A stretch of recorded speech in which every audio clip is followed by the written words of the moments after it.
Welcome to part 2 of Outlaws of Thunder Junction. Today we're going to be covering the red, green, and multicolored cards, as well as the lands and artifacts.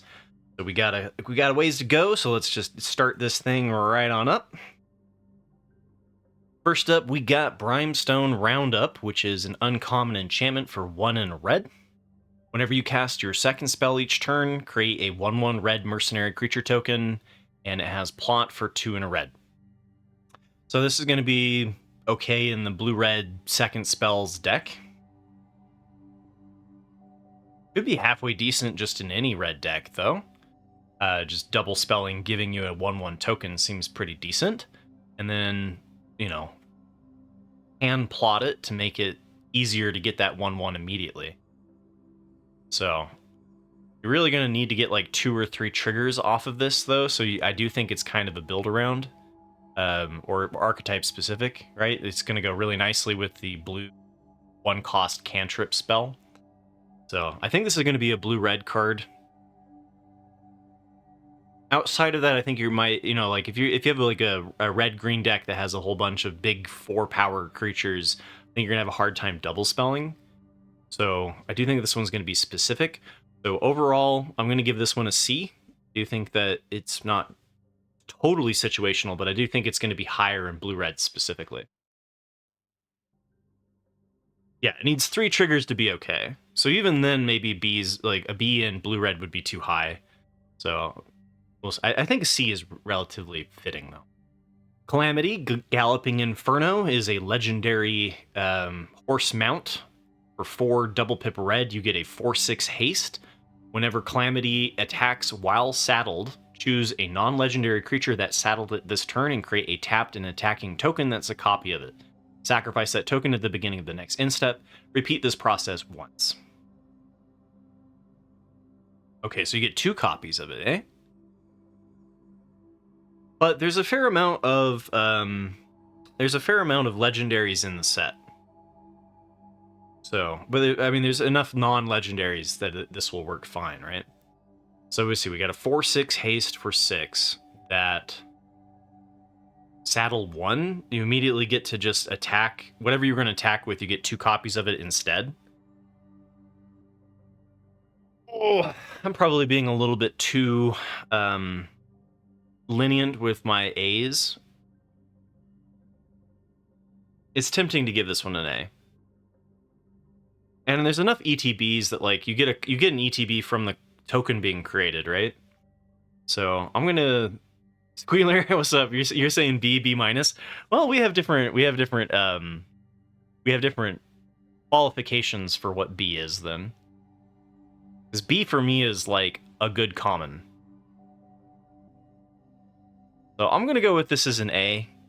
It doesn't go in every deck because it's double pip red, right? It's gonna be a little bit, you can't splash it. But it's a pretty good 6-drop. I wouldn't mind running one of those. If I open it up, pack one, pick one, I'm going to take it. So I'll give that one an A. Caught in the Crossfire, we've got a uncommon instant for double pip red with Spree. And for 3, you can Caught in the Crossfire deals 2 damage to each outlaw creature, which are assassins, mercenaries, pirates, rogues, and warlocks. And then for 3, you could do Caught in the Crossfire deals 2 damage to each non-outlaw creature. Okay. And you're never really going to cast this for... Well, maybe you want to cast it for 4 and deal 2 damage to everything. Looking at the stat block, I think there's a fair amount of big booties, right? I mean, we've seen relatively high toughness over high power at common and uncommon, if I remember correctly. So 3 damage, an instant for 3 to deal 2 damage to everything. You can make this work. It's instant speed too. But I don't think it's just going to be as good as it would be in some sets where everything's got 2 toughness, right? Because like if you're playing like the 1/3 in white at common or the 2/4 at common as well, then this is just like, you're going to have to do this post-combat. And it does hit your stuff. So it's got kind of like, it's a selective removal. I'm going to give it a C. Cunning Coyote is a uncommon coyote for 1 and a red. You get a 2/2 haste. When it enters the battlefield, another target creature you control gets +1 and +1 and gains haste until end of turn, and you can plot it for 1 and a red. Yeah, I'll give this one a B. I tend to rate grizzly bears pretty highly, and being able to do this with the blue-red spells deck that is interested in plot is okay, and then being able to give, double spell with this later in the game makes it a little bit more relevant than most 2-drops are. So I'm going to go with this one being I'll give this one a B.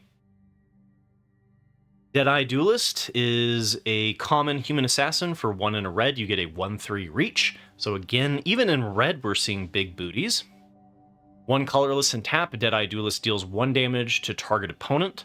Now, so that is an easy way to commit a crime. So anytime that you target your opponent is committing a crime, and that's interesting to me. 1/3 reach for 2 is definitely defensive, and I'm getting the feeling that the set is going to be more defensive than aggro.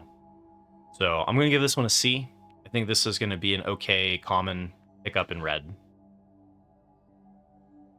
Demonic Ruckus is a uncommon enchantment for 1 and a red. Get an enchant creature. Enchanted creature gets +1/+1 and has menace and trample. Okay.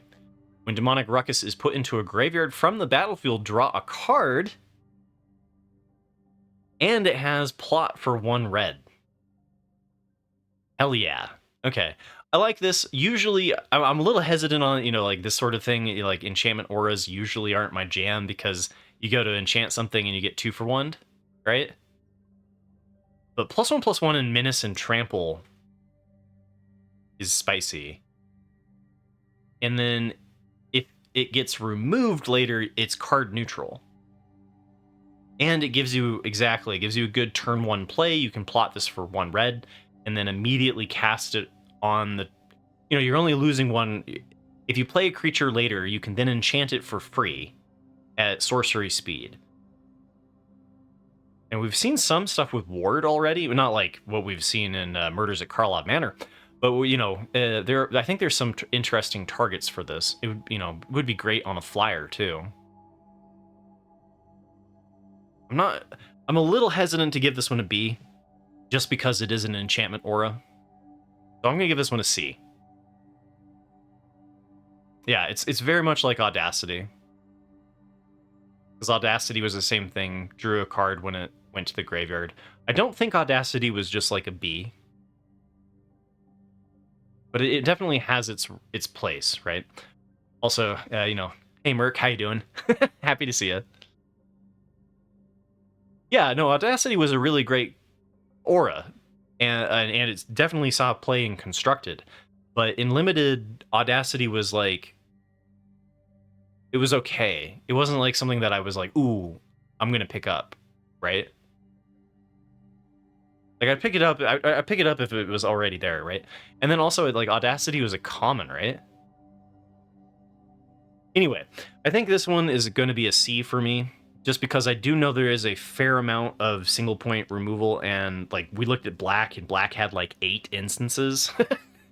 So I'm a little worried about this getting 2 for 1, but the fact that you can play it on turn 1 is intriguing, right? So C might be a little bit on the low side, but that's where I'm going.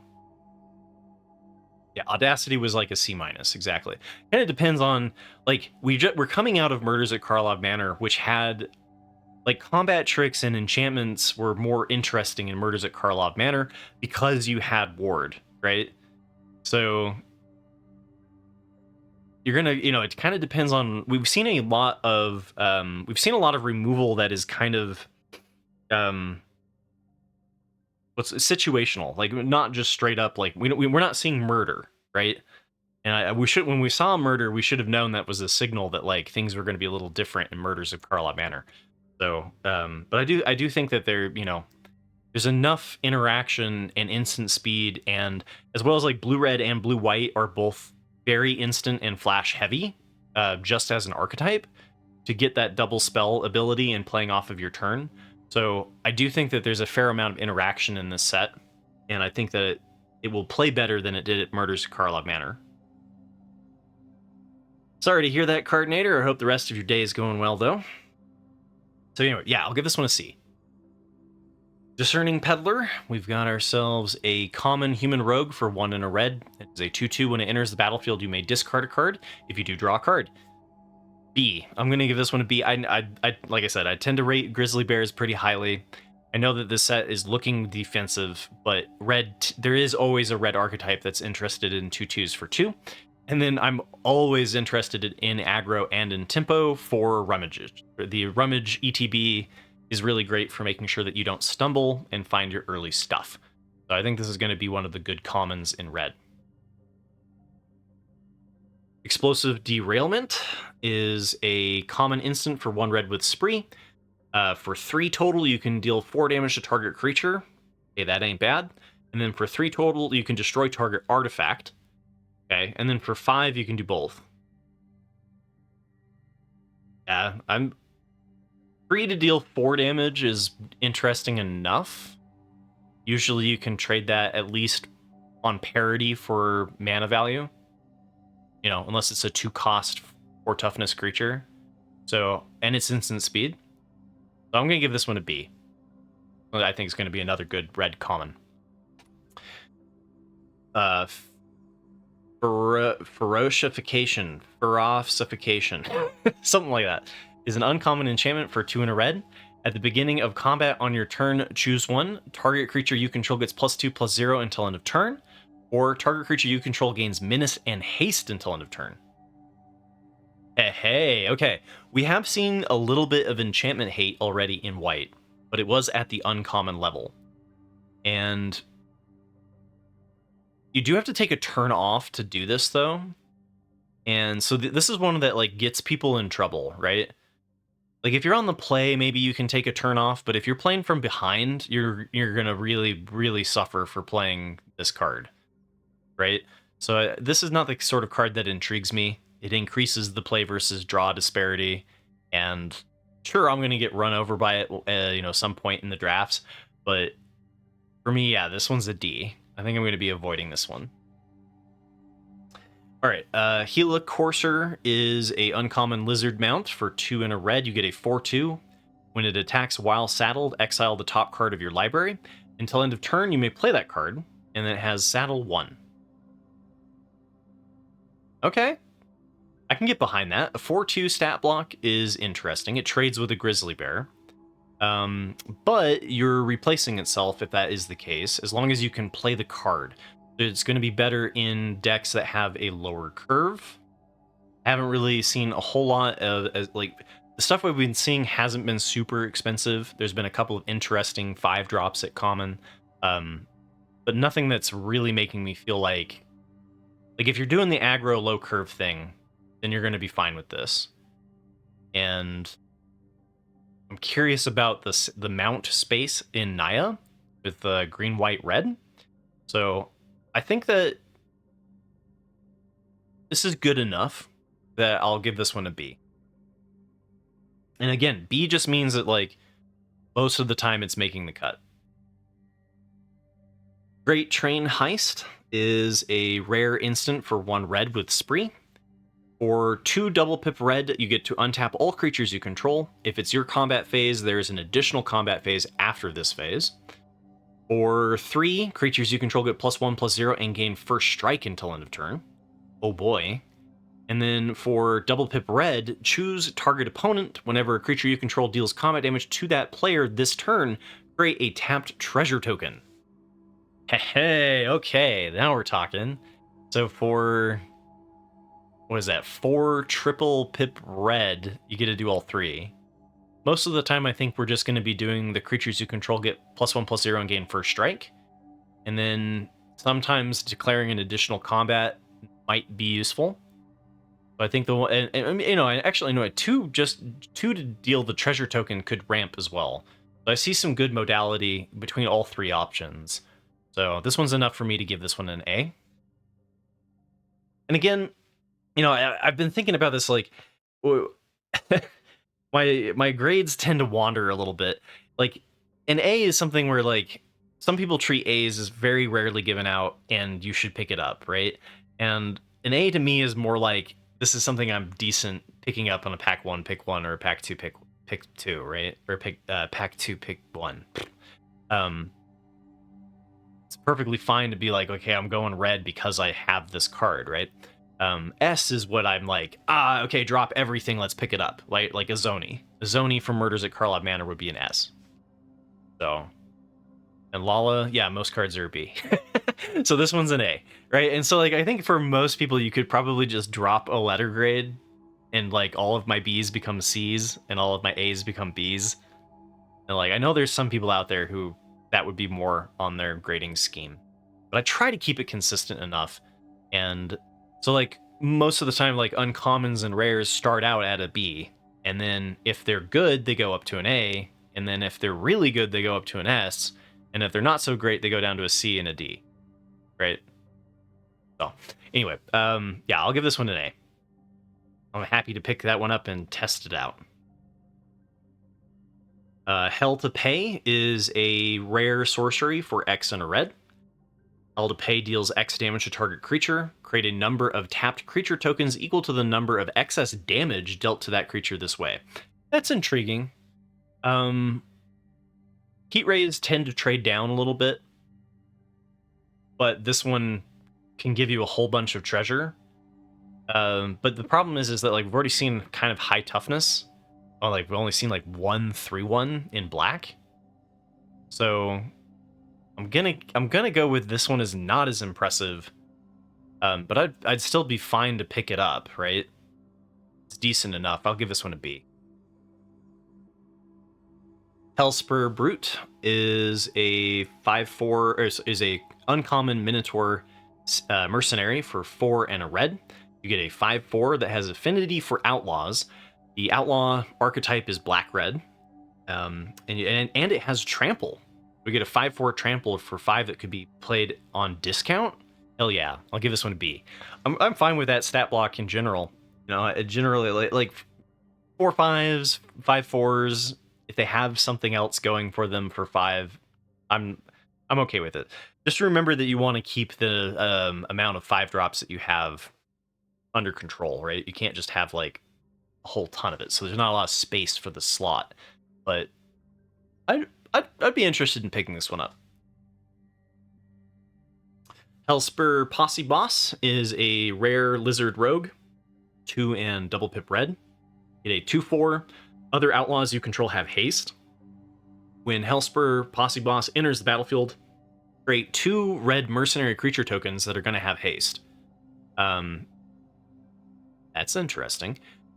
So the turn that you play this, you can give something else +2/+0, and it comes with 2 bodies. So you're playing this out for 4/6. Yeah, I'm sold on this one. I'll give this one an A. Highway Robbery is a common sorcery for 1 and a red. You may discard a card or sacrifice a land. If you do, draw 2 cards. Interesting. Okay, so we've seen this before where you discard a card and then draw 2, and they're usually okay filler. And the fact that you could do this to sacrifice a land later in the game when maybe you have, you're at that point where you have an excess of mana is kind of interesting. And then being able to plot it so that you could specifically wait to have a land in hand for your top deck, help you double spell in the blue-red deck. Yeah, I can see this being useful in the spells blue-red deck. Other than that, I think it's just going to be kind of filler. I'll give it a C. Might be slightly higher in blue-red. I tend to like rummaging effects like that, though. It depends on... you don't want to be doing it on your turn 2, right? Like, this is a bad turn 2 play. There's going to be some decks... Maybe a C is too high, right? Because we just looked at like Demand Answers in Murders at Karlov Manor was awful, right? And Demand Answers was a similar card, right? The Demand Answers was an instant for 1 and a red as an additional cost, sacrifice an artifact or discard a card, draw 2 cards. So it was very similar to that, and that one was pretty bad, right? Plot might make it more interesting, but yeah, somewhere between a C and a D. Irascible Wolverine, Irascible, definitely saying that word wrong, is a common Wolverine for 2 and a red. When it enters the battlefield, exile the top card of your library. Until end of turn, you may play that card. Plot 2 and a red, and it's a 3/2. I'm going to give this one a D. I'm not a fan of the 3/2 stat block or a 3-drop. Just a common one that I tend to avoid until proven wrong. Plot is kind of interesting with this, but like I want my plot creatures to be doing a little bit more. I guess you could treat this as a 3/2 that draws a card, sort of, but it's very tempo negative. So, Squealer, you're giving this one a C, huh? I don't think I'm going to go that high on it. I'm going to give this one a D. Iron Fist Pulverizer is a common giant warrior for 4 and a red. You get a 4/5 reach. Whenever you cast your second spell each turn, Iron Fist Pulverizer deals 2 damage to target opponent. Scry 1. Yeah, I'll give this one a B. Now, that doesn't mean I'm going to pick up as many as I possibly can of this card, but I do think this is going to be a good common. We've seen a good common in white, a good common in blue, and a good common in red at the 5-drop slot. So, and a 4/5 reach, you know, that gums up a lot of the flyers that we've seen. Or at least trades with the like 5/3 flyer, right? Doesn't trade with the 3/5. Actually, yeah, maybe there wasn't a 5/3. There was a 4/2, right? Or a 3/2 that could get pumped up because of a mercenary. Anyway, yeah, generally the 5-cost reach creatures tend to do well. I liked the Panicked Altasaur in Lost Caverns of Ixalan. I even liked the one in March of the Machine that could attack battles, probably more than the average person did. But a lot of times, like, having one of these in your deck, even in an aggro deck, like, gives you a little bit of plan B if you aren't able to push through your original damage, right? And then the fact that if you double spell, you can deal 2 damage is kind of like tapping to deal 2. It gives you that kind of late game win condition. So, oh, the 5/5 Menace Reach guy from All Will Be One. Yeah, that was a good one. Exactly. That was a really good one. So anyway, I think this one's going to be an okay one, so I'm going to give this one a B. Longhorn Sharpshooter is an uncommon Minotaur Rogue for 2 and a red. You get a 3/3 reach. When Longhorn Sharpshooter becomes plotted, it deals 2 damage to any target. Oh, hell yeah. Okay. Interesting. So a 3/3 that deals 2 damage, like Twin Shot, right? What was that? Twin Shot was a 2/3 reach for 3 and a red that dealt 2 damage to any target. And that was decent. That was great. That was like a mythic. That was a mythic uncommon, right? That was like an A. So this one, you do have to plot it and then play it later. It's like 2 damage now and then you get the body later. And like this is a 3/3 reach. So I think this one could be one of the, like, I think this one could be a sneaky uncommon. This could be a contender for one of the mythic level uncommons. But again, it depends on the stat block of the set. Twin Shot Sniper was particularly nice because there were a lot of 2 toughness creatures. And I'm not really getting the vibe that there's a whole bunch of 2 toughness creatures. We've seen Grizzly Bears, but we've also seen some 1/3s and 2/4s. So I'm going to start this one off with a B, but I'm definitely going to keep my eye on it. Magda, the Horde Master, is a rare legendary dwarf berserker for 1 and a red. You get a 2/2. Whenever you commit a crime, create a tapped treasure token. This ability triggers only once each turn, and then you can sacrifice 3 treasures to create a 4/4 red scorpion dragon creature token with flying and haste. Activate only as a sorcery. Cool. Yeah, no, this is fine. So black and red both have decent treasure production, so you could ramp to getting into that 4/4, and then a 2/2 that creates treasure and ramps you. That's perfectly fine, right? These are both acceptable. So I'm going to give this one an A. Magebane Lizard. Got a uncommon lizard for 1 and a red. We get a 1/4. Again, another big booty, this time at uncommon. Whenever a player casts a non-creature spell, Magebane Lizard deals damage to that player equal to the number of non-creature spells they've cast this turn. So we've seen a little bit of hate for the Spellslinger deck.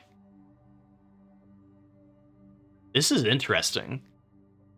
This is an interesting one for sure. Because like it basically just hoses the blue-red strategy, right? I mean, maybe doesn't hose them, but like gives it hits them a little bit. So and a 1/4 for 2 stops a lot of early pressure. So I'm gonna give this one a B. And we're definitely feeling more like a high toughness set, and with some 3/2 traps, right? So Mine Raider is a common human rogue for 2 and a red. It's a 3/2 trampler. When it enters the battlefield, if you control another outlaw, create a treasure token. Now, this one I'm a little bit more interested in because the treasure token is better. You know, um, we had a creature that was very similar to this, right? But it was a 2/3 instead of a 3/2, and that one was amazing, right? The 3-cost one that created a treasure token. I'm blanking on the name of it. It was the Goblin. So, Wheeler, you're saying if they play 3 spells, it's 6 damage? Well, only if they double spell 3 times, right? It has to be the second spell. Oh, no, it doesn't. Equal to the number of non-creature spells they've cast this turn. So whenever they cast a non-creature spell, it deals 1 damage to them. So if they play 3 non-creature spells, you're good, right? Red Cat Thief, that was the name of it. It was one of my favorite red commons. It might have been my most drafted common in that set. And then, in Lost Caverns of Ixalan, there was the Pirate, right? There was the 3/2 that created a treasure, and that was pretty good. 3/2, I think both of these make it. This is a 3/2 that I'll be interested in. I'll start it off with a C. Usually 3/2s start off as a D. So the trample and the treasure token is intriguing me enough to be curious about whether or not this is going to be good to play. I'll give it this one a C. Outlaws Fury is a common instant for 2 and a red. Creatures you control get +2/+0 until end of turn. If you control an outlaw, exile the top card of your library. Until the end of your next turn, you may play that card. All right, so we've, an Anthem effect, right? I mean, it's like on the job or fuss and whatnot, right? And it's card draw if you are in the outlaw deck. I know that the black-red outlaw deck does look to be aggressive, as well as the mercenary tokens aspect of it might make it good for go wide. So I think both of those, the red-white mercenary aggro deck, as well as the black-red outlaws one, I think both will be interested in this card. And they tend to be somewhere between a C and a B. So I'm going to start this one off with a C. And it might be too low, right? It depends on how good, but like in a defensive set, a little bit less of a go wide payoff than there was if you're just trading blows with your opponent. And so far blocking, this looks like maybe we're finally going to have a blocking format instead of just never block and trade blows with your opponent. So I think this will work. I think this will be a little bit worse in this set than it was in others. So I'm gonna give this one a C. Prickly Pear is a common plant mercenary for 2 and a red. You get a 2/2. When it enters the battlefield, create a mercenary creature token. So you get a 3/3 across 2 bodies at common, and they're both mercenaries. This is what I was talking about with the go wide strategy, right? In red white. So I'll give this one a B. I really liked the this sort of card, right? Any of the cards that are on like their stats are neutral, but they're across multiple bodies makes it more difficult for your opponent to remove. And we have seen some payoffs for going wide. So we've got a big booty go wide format. So maybe I'm too low on Outlaws Fury. I'm going to keep it as a C for the time being. Prickly Pear will get a B. Quick Draw is a common instant for 1 red. Target creature you control gets +1/+1 and gains first strike until end of turn.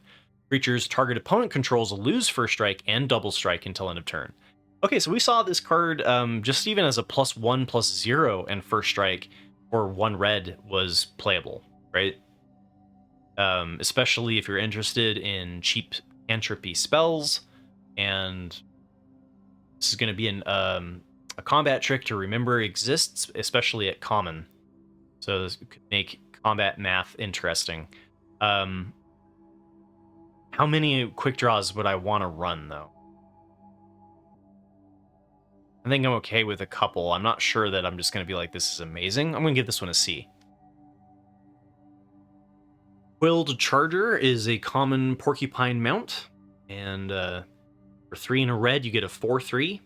Whenever Quilled Charger attacks while saddled, it gets +1/+2 and gains menace until end of turn. And you've got a saddle for 2. You tap something, you lose a little bit of power, but it's able to get in a little bit more evasively, and it's attacking in as a 5/5. So as long as you're doing the mount strategy, I think this is going to be one of those that, like, I might look to splash this card in green-white, especially because it's a 4-drop, so it gives you time to find that single red.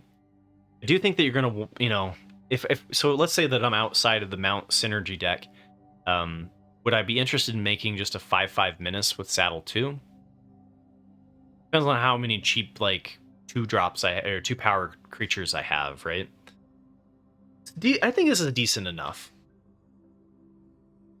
Can't quite decide if this is good. 4/3 for 4. Okay, I'm gonna give this one a B. I've got a good feeling about the mount saddle deck in general, just from what I've seen in white, and I think it's gonna be one of the more aggressive strategies.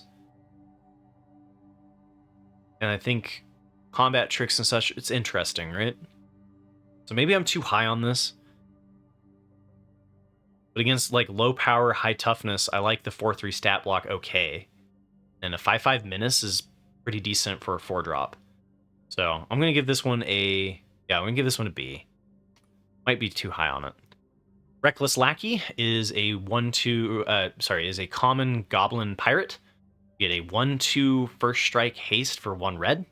And then for 2 and a red, you can sacrifice it to draw a card and create a treasure token. Okay. First strike and haste is already interesting enough. You're going to need some combat tricks to make it a little bit more interesting against the basically Ragavan. Common, I doubt it, right? So, like, you play this on turn 1, and then they on turn 2 play a 1/3 lifelink that when it dies draws you a card. So this doesn't push through particularly well, right? But it is card neutral afterwards, and it's a pirate, so it works for the outlaw deck in black-red. And I think starting out on turn 1 has been fine. Might be a little bit, so like if the set is more defensive, and the more that we look, like, the longer that the turns take, right, then the less valuable a 1-drop is, because it gets outvalued and becomes a dead card, right? And especially if there's a whole bunch of instant speed interaction that punishes using combat tricks.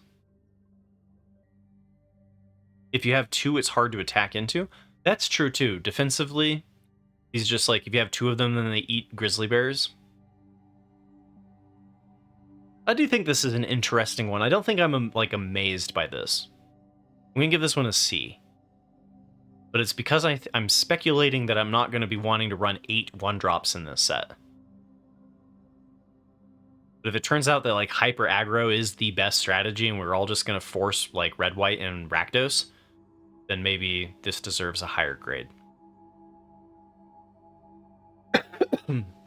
Resilient Roadrunner is a uncommon bird for 1 and a red. You get a 2/2 haste, protection from coyotes.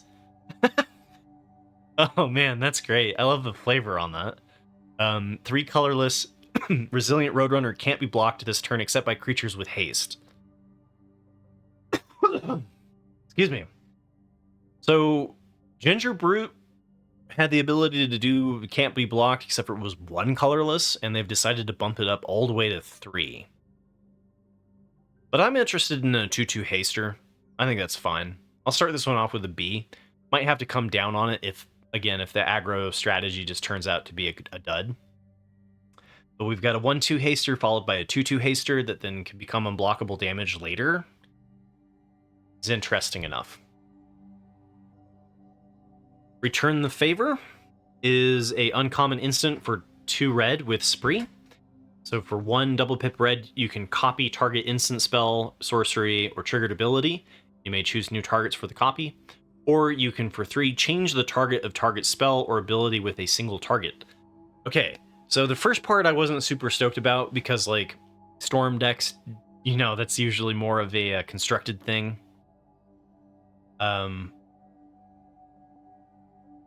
Being able to turn their removal into removal that you're targeting something else with, or even just redirect it, right? Change the target to one of their own is interesting.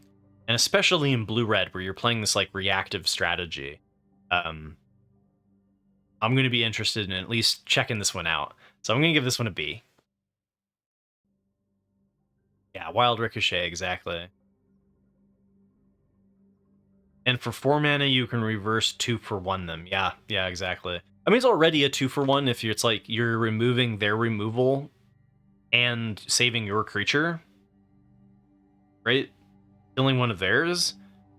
You're saving your own dude and blocking, like, negating their thing and killing theirs, right? So this one's really good. You know, like, B, definitely a B.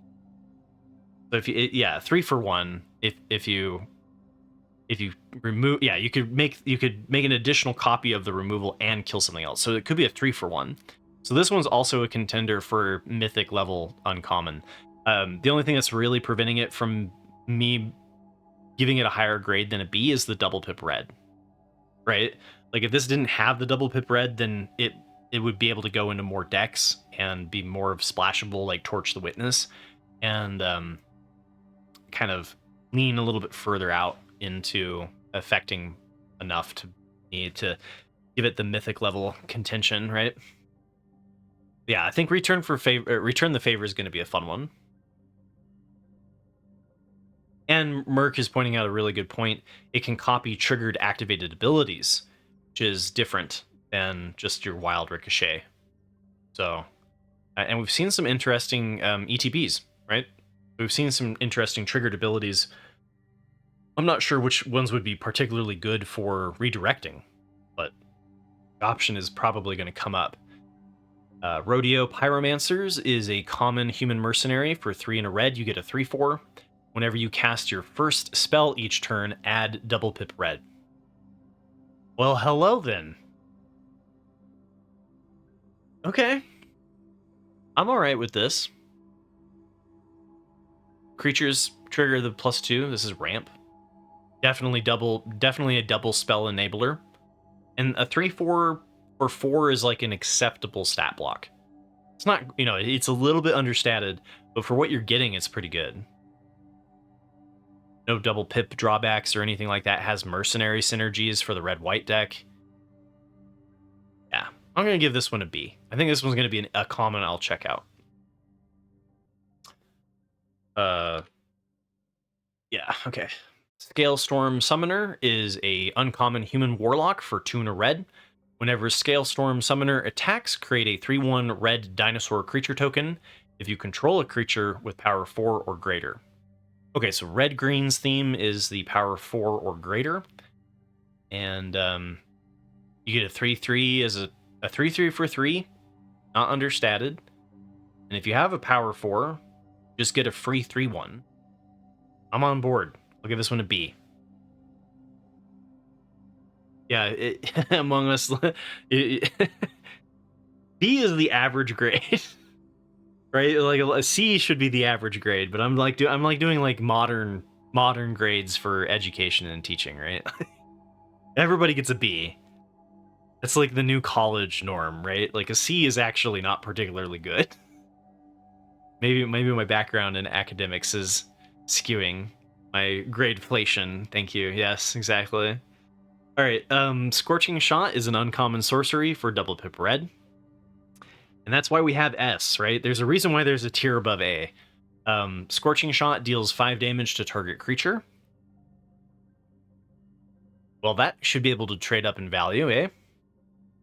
Triggers committing a crime. Yeah, I'll give this one a B. It is sorcery speed, so maybe B's too high, but 5 damage is a lot for 2, right? Like Incinerate, right? I mean, that was an instant, but that's enough that I'm intrigued. If you can hit like a 5-drop on that, you can trade up in value. Slickshot Show Off is a rare bird wizard for 1 and a red. Get a flying haste, 1/2. Whenever you cast a non-creature spell, Slickshot Show Off gets +2/+0 until end of turn. Oh no, they've gone and made Festival Crasher into a rare and gave it flying. All right, with a single common blue cantrip spell, it draws a card, and multiple red combat tricks, right, that are just 1 as well. This is great. And it has plot, so you can like line it up to immediately be attacking in as more than just a 1/2. I don't think they should have, like, Festival Crasher was good enough, right? Like, why did you go and give it flying, right? I'll give this one an A. Stingerback Terror is a rare Scorpion Dragon. 2 and double pip red for a 7/7 flying trample. But it gets -1/-1 for each card in your hand. Oh. All right, so how many cards on average are you going to have on turn 4? So let's say that you're on the play versus draw. The draw will have 1 more card. If you play a spell on turn 1, turn 2, turn 3, how big's your hand? 6? 5? Math? Help? And you're playing 2 cards a turn? So 4? So you could have a 3/3 trampler, 3/3 flying trampler on turn 4. Yeah, so it's a 3/3 or a 4/4. Yeah, because you play a land on. So you play a land. It's -1 card every turn, assuming you're playing a land and a creature. And it's even better if you've double spelled on turn 3, right? So now the 1-drop's looking a little bit more appealing as far as the monkey or the goblin goes. So if that's the case, then yeah, 3/3 4/4 that gets bigger is interesting. And then you can plot it. I think there's a couple of cards in here, like throughout the set I've seen a couple of cards that I'm not sure I'm going to plot, right? Like I think this card is better in a deck that isn't plotting, but time will tell. So a 3/3 or a 4/4 flying trampler for 4 is fine. And then if you're hellbent, this is a 7/7. I'm intrigued. I'll give this one an A. Take it for a ride. Take for a ride has it's an uncommon sorcery for 2 and a red. Take for a ride has flash as long as you've committed a crime this turn. Gain control of target creature until end of turn. Untap that creature. It gains haste until end of turn. So it's the threaten. And it's an instant speed threaten if you can pair it with like a 1-cost target your opponent's creature thing, right? So as long as you have a way to cheaply commit a crime, you can 2-for-1 your opponent pretty easily with this. And I like the threatens anyway, right? We've seen it's better. Threaten is better when there's higher power than higher toughness. We have seen that there are going to be some toughness decks. So there are going to be some matchups where maybe this isn't spectacular.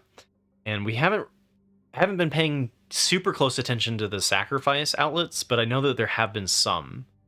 So being able to steal your opponent's thing, attack with it, and then sacrifice it, that's always fun. So I'm going to give this one a B. Right? And they made it at uncommon. Sometimes they put the threaten at common. They learned in AFR that was a terrible mistake. So, might be too high on this, but I tend to like this sort of thing. So I'm going to give this one a B. Terror of the Peaks is a mythic dragon for 3 double pip red. Spells your opponents cast that target Terror of the Peaks cost an additional 3 life to cast. You get a 5/4 flyer. Whenever another creature enters the battlefield under your control, Terror of the Peaks deals damage equal to that creature's power to any target. Yeah. All of your creatures become removable. This is a must answer, right? This one's fine. Yeah, Terror of the Peaks. I said Terror of Peaks probably, right? Missed the the. Anyway, this one's an A. I'll be happy with that one. Thunder Salvo deals X damage to target, common instant for 1 and a red. Deals X damage to target creature, where X is 2 plus the number of other spells you've cast this turn. So it's a 2-cost shock.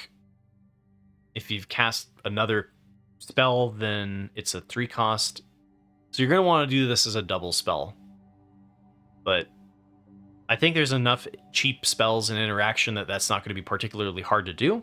Nor do I think it's just going to be strictly limited to the blue-red archetype, since we've seen cheap interaction in white, blue, black, and red. So I'm going to give this one a B. Trick Shot is a common instant for 4 and a red. Deals 6 damage to target creature and 2 damage up to 1 other target creature token. Okay.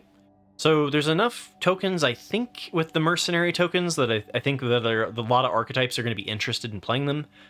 Blue-white for pushing damage in the air. Red-white has like the mercenary token theme is what red-white's doing. So I do think there's going to be enough where this could be a 2-for-1 or at least a 1.5, right? 5-cost removal, though, is expensive. And I'm not sure I want to spend my 5-cost slot on removing my opponent's threat. But I know there's going to be games where I'm a little bit light on it, light on interaction, and I'll be interested. Yeah, so I'll give this one a C. I'm gonna, maybe it's a little bit low, but I think a C is fine. It is an instant, but it's expensive. All right, and that's our chapter 1, if you will. I'm gonna take a quick little break, grab some water, stretch, and then we'll go over the green cards. So I'll be right back. Oh, I have my chat on. Oops. All right, there we go. Hey, Circovits, I hope you're having a good day. Good Friday. Have you already done your set review? I've been so busy, I haven't been paying attention. And in case anyone here doesn't already know who you are, Circovits is our 17 lands guru and runs a podcast called Magic Numbers, which I highly recommend. Love watching it on YouTube. And usually does quite the excellent set review. Doing the draft skeletons on Monday. Okay, cool. Probably during my stream. But I'll look for the VOD. Anyway, let us start on green now. So Aloe Alchemist, Aloe Vera, is a uncommon plant warlock. And for 1 and a green, you get a 3/2 trampler. Okay, so it's overstatted. And then when Aloe Alchemist becomes plotted, target creature gets +3/+2 and gains trample until end of turn. What? Hey. That ain't bad. Okay. Overstatted. Give something +3/+2 and trample, and then like, well, there's not a really big advantage to double spelling in green-red. There is in Simic in blue-green. So, I definitely think they're trying to make the Insidious Roots archetype a thing in Standard, right? It fell short a little bit of its goal, and so now we're getting a lot of plants. So I think you're right, Sergovitz. I think we are going to see a Golgari like plant stack. I mean, this is fine, right? I'll give this one a B. I'm just trying to think personally, how often am I going to plot it? If you're in the like Simic plot deck, then maybe, right? But otherwise, I think you're just going to play this out a lot of times on 2, and so its plotted effect is less interesting. But it does give you kind of like a late game after a 2-drop is not relevant, then this can help push damage at sorcery speed. Yeah. On turn 2, always play. On late, always plot. Yeah, exactly. It's interesting versatility. I like the design on this one. So I'll give that one a B. Ankle Biter is a common snake for 1 green. So we've got a 1/1 Death Touch, this time at common. Okay, so this is going to be a very defensive set, right? We've seen 1/1 Death Touchers. I think the other one was was the Tiny Bones guy, right? Who was a rare or a mythic. But we've seen a lot of high toughness in all 3 colors so far, or 4 colors. So Ankle Biter, this is going to trade up nicely, kind of be annoying for your opponent. So 1/1 Death Touch, I tend to like, but maybe more than I should. I'm going to give this one a C. I think this is going to be a fine one to pick up. Beastbond Outcaster enters the battlefield, is an uncommon human druid for 2 and a green. You get a 3/3. When it enters the battlefield, if you control a creature with power 4 or greater, draw a card, and it has plot for 1 and a green. So a 3/3 for 3 that could draw a card if you have a power 4, that's pretty acceptable. I'll give that one a B. Betrayal at the Vault is an uncommon instant for 4 double pip green. Target creature you control deals damage equal to its power to each of 2 other target creatures. Ouch, my brain is hurting. If they eliminate one of the targets, their own targets, if one thing fizzles, like if I play Snakeskin Veil on one of the targets, does it fizzle the other target as well? Or because clearly if they kill your creature, it's a 2-for-1, right? That's the problem with bite and fight spells in the first place. So its power to each of 2, because so if it just said to 2 target creatures, then it would, right? So since it says each of 2, then it's dealing it to both, and it doesn't matter if one of the targets fades. Do you need to have 2? You need to have 2 legal targets, though, right? So, like, if they have a single creature, you can't play this card. Well, unless you shoot one of your own things, right? Yeah, so it's sort of like that, but it doesn't fizzle if one of them gets the hexproof, right? You could target your own. You could shoot your own creature, yeah. But okay, that one's interesting. Also, how's your day going, Thunder? Hope you're having a good Friday. I think this is too expensive. I mean, like, yeah, it could be a 2-for-1 if your opponent doesn't have a removal, but if your opponent has a reaction and then it's a 2-for-1 in their favor. And we've seen a lot of decent, like, we've seen some good interaction at instant speed. So I'm a little bit worried that this is just going to be, like, destroyed. But the fact that it starts out as a 2-for-1, if with no response, right, is enough for me to give it a C. It'll make it into some decks. It's just really expensive and prone to 2-for-1. Bristlepack Sentry is a common plant wolf for 1 and a green. You get a 3/3 defender. As long as you control a creature with power 4 or greater, Bristlepack Sentry can attack as though it didn't have defender. Okay, cool. Yeah, no, this is that's nice. That's kind of what the power 4 mid-range stompy deck wants to do, is like slow things down until you get to turn 3 and 4 where you start to play your bigger beef, and then this switches into something that can attack. And then I've liked 3/3 defenders for 2. They're usually okay, right? So I like this one. I'm gonna give this one a C. I don't think this one is like screaming to me that it's gonna go into every green deck, right? But it, it's enough that I'll be interested in playing it. Yeah, I like the pirate that we just had was that in Lost Caverns? I don't care for the 3/2 defender that we have in Murders at Karlov Manor, but the one that we had before that was the 3/3 defender that could attack as long as you controlled another pirate or whatever was fine in the blue-red archetype, right? So I think this one's going to be like a better than a C in red-green. That's the power 4 toughness archetype. But I'm not sold on it as being better than a C in just everything, right? And 3/2s suck, yeah. Hey, Oiga Voltage, how you doing? And that's true. If you hit this pre-combat with a spell, you could attack with it. You could turn it on even if it's the only creature on the battlefield, which is interesting. Good to point that out. So I'll give this one a C. I think it's fine.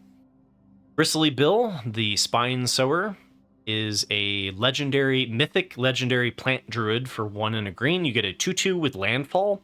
Whenever a land enters the battlefield under your control, put a +1/+1 counter on target creature. Okay. Well, it's no Lunarch veteran, right? I mean, it's not something that's just gonna pump things pre-combat always till the end of time. Like, you do have to have a landfall, and landfall does eventually turn off.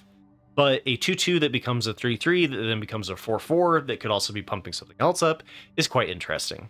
And then it has a late game mana sink for 3 double pip green, double the number of +1/+1 counters on each creature you control. That's pretty good. Wait, Thunder, you're saying it's better late, worse early? No, it's better early, worse late. Because later you're not going to have the landfall. It's a 2/2 for 2 that you're saying the mana sink is what puts this over the top. Hey, what's up, Metal Mario? How you doing? I like this. I think that it's relevant both ways. I think that like the landfall and the +1/+1 counter makes you want to play this out as a 2-drop. And then the 5-cost mana sink works really well, especially if you've already spread those counters out, right? It's better to play it early. But you said it's better late, worse early. So how is it better to play early, but better late? There's contradictions happening here, man. Oh, better than veteran late. Okay, that's fair. You're in comparison to Lunarch veteran. I gotcha. Yeah, just play it on turn 3. Exactly. Or play it on turn 2 if you're interested in attacking with a 3/3 on turn 3. We haven't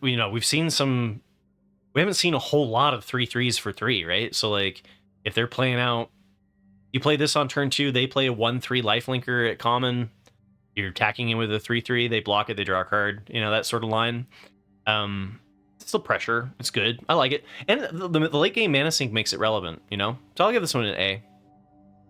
I'll be happy to open this one, pack one, pick one. All right.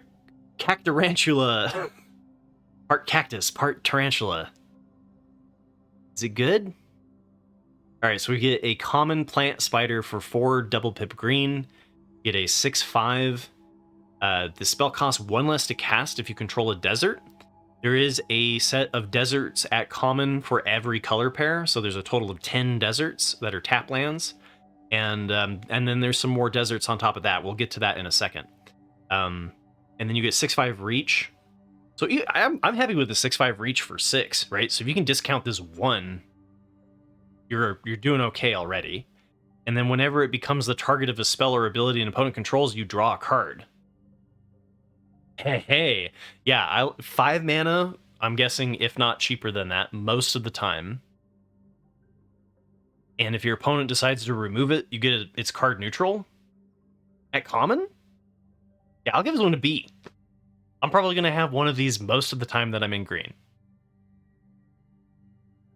Oh, no, sorry. It's not 1 for each desert. Good point, Merc. Good catch. It's a 5 mana, 6/5 reach if you control a desert. It's not going to get cheaper than that. It only counts the desert once. I misread that. Still going to give it a B. This is fine. Yeah, especially because like the set is looking defensive, and I know that blue-white is like there's a fair amount of flyers, at least in the Grixis space. Or not Grixis, blue, white, black. What is that? Esper. So playing a bunch of defensive booties that then 6/5 reach is going to be kind of a problem, right? Honey Mammoth, yeah. I think this is going to be a good one. I'll put this one as one of the top commons for green.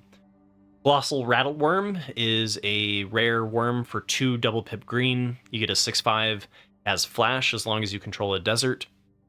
Trample, and 1 in a green, exile it from your graveyard, search your library for a desert, put it onto the battlefield tapped, then shuffle. Well, damn, you just get a straight up 6/5 trample for 2 double pip green with no drawbacks? What happened to Plated Worm? Bring back Plated Worm. Yeah, this one's an A. And this was an A by lots of people's standards, not just mine. I tend to give out more A's than most people. This might be higher than an A. This was a contender for the S territory as well. The only thing that's keeping it out of that for me is that it's a double pip green, so you're not splashing it into every deck, right? But if you're in green, this is going to be great. So I'm giving this one an A. Hey, Slendy, how you doing? Dance of the Tumbleweeds. Got ourselves a common sorcery for 1 and a green. Has Spree. So for 2 and a green, search your library for a basic land card or a desert card, put it onto the battlefield, then shuffle. And then for 4 and a green, you get create a XX green elemental creature token where X is the number of lands that you control. And then for 5 and a green, you can do both. That's not bad. That's not bad, right? As long as you're like playing it later in the game. You want to play like turn 5, this is a 5/5 for 5. And then earlier it's fixing. 3 cost fixing is kind of though, right? I'll give this one a C. I do think that especially like if you're looking for fixing, this is going to be an okay option. It does ramp you, right? It's not just if it was 3 costs to put it into your hand, it would be a problem. But 3 costs to put it into the battlefield is a lot better, right? And as Metal Mario is pointing out, you get a 7/7 for 6 mana. It's okay, but like if you're playing deserts and multiple colors, which I definitely think is going to be a thing in this set, then like thumbs up, right? Because I think that there's interesting crossover between all of the archetypes, and as we're going to see in green's got decent fixing. So I do think especially when you're in green, you're going to be looking to splash, and then that increases the value of Dance of the Tumbleweeds. So I'm going to be playing it when I'm splashing. That's what I'm getting at. Drover Grizzly is a common bear mount for 2 and a green. You get a 4/2. When it attacks while saddled, creatures you control gain trample until end of turn, and the saddle cost is 1. So of all of the stuff that I've seen so far, I think that the most aggressive kind of like intriguing option is the mount deck. I've got good feelings about the green, white, red space. Especially because like going through white, it felt like the saddle and the mount synergies were the more interesting cards in white specifically. So like we didn't see a whole lot of support for black-white in white, right? It felt like black-white was more about being black than it was white. So anyway, I'm excited to check out the saddle deck, and a 4/2 trampler is okay in my book. Yeah, and giving everything trample is a win con, right? So this does trade with a grizzly bear. I'm going to give it a C. I think that when I'm in green, it might be higher than a C in green-white specifically. Oh yeah, good point, Metal Mario. It is also an enabler for the Power 4 deck. So we're going to see it in red-green as well. And we saw some crossover in that, right? So red-green has the Power 4 synergy, but it also red has some mount synergies, right? So I do think that there's an interesting Naya space, red, green, white, that is going to care about Power 4 and mount and tokens. Some synergies there. I think that this will slot right into that deck, right? Base green, base green being red, green, splash white, or green, white, splash red seems intriguing.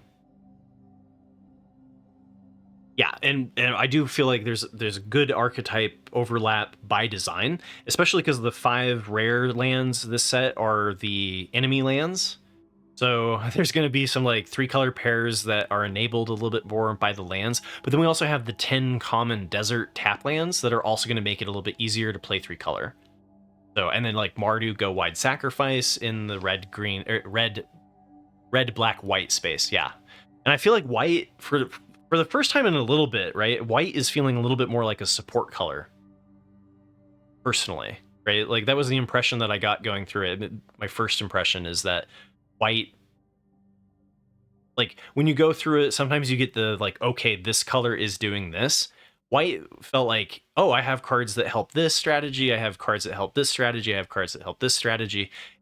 The exception being the mount strategy. That one will be, I think that one might be the most white heavy archetype, but I haven't really sat down and like counted the cards out yet, right? So, but that's like my first impression.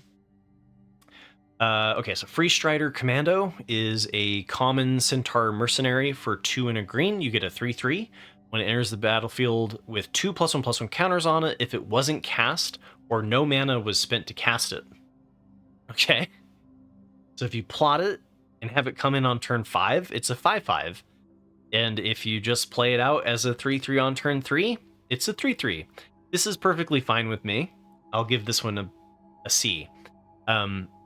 It does have counter synergies if you're playing it for later, but like the plot, I don't know how I feel about plot yet. The Simic archetype is plotting for plot's sake, and then like blue-white's plotting for double spells, or for being able to cast off of your turn, free up mana, and then blue-red is plotting to double spell. So like plot's going to definitely play a spot in the in the set.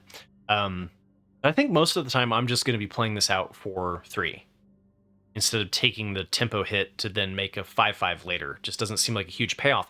If you have counter synergies, then maybe higher up, right?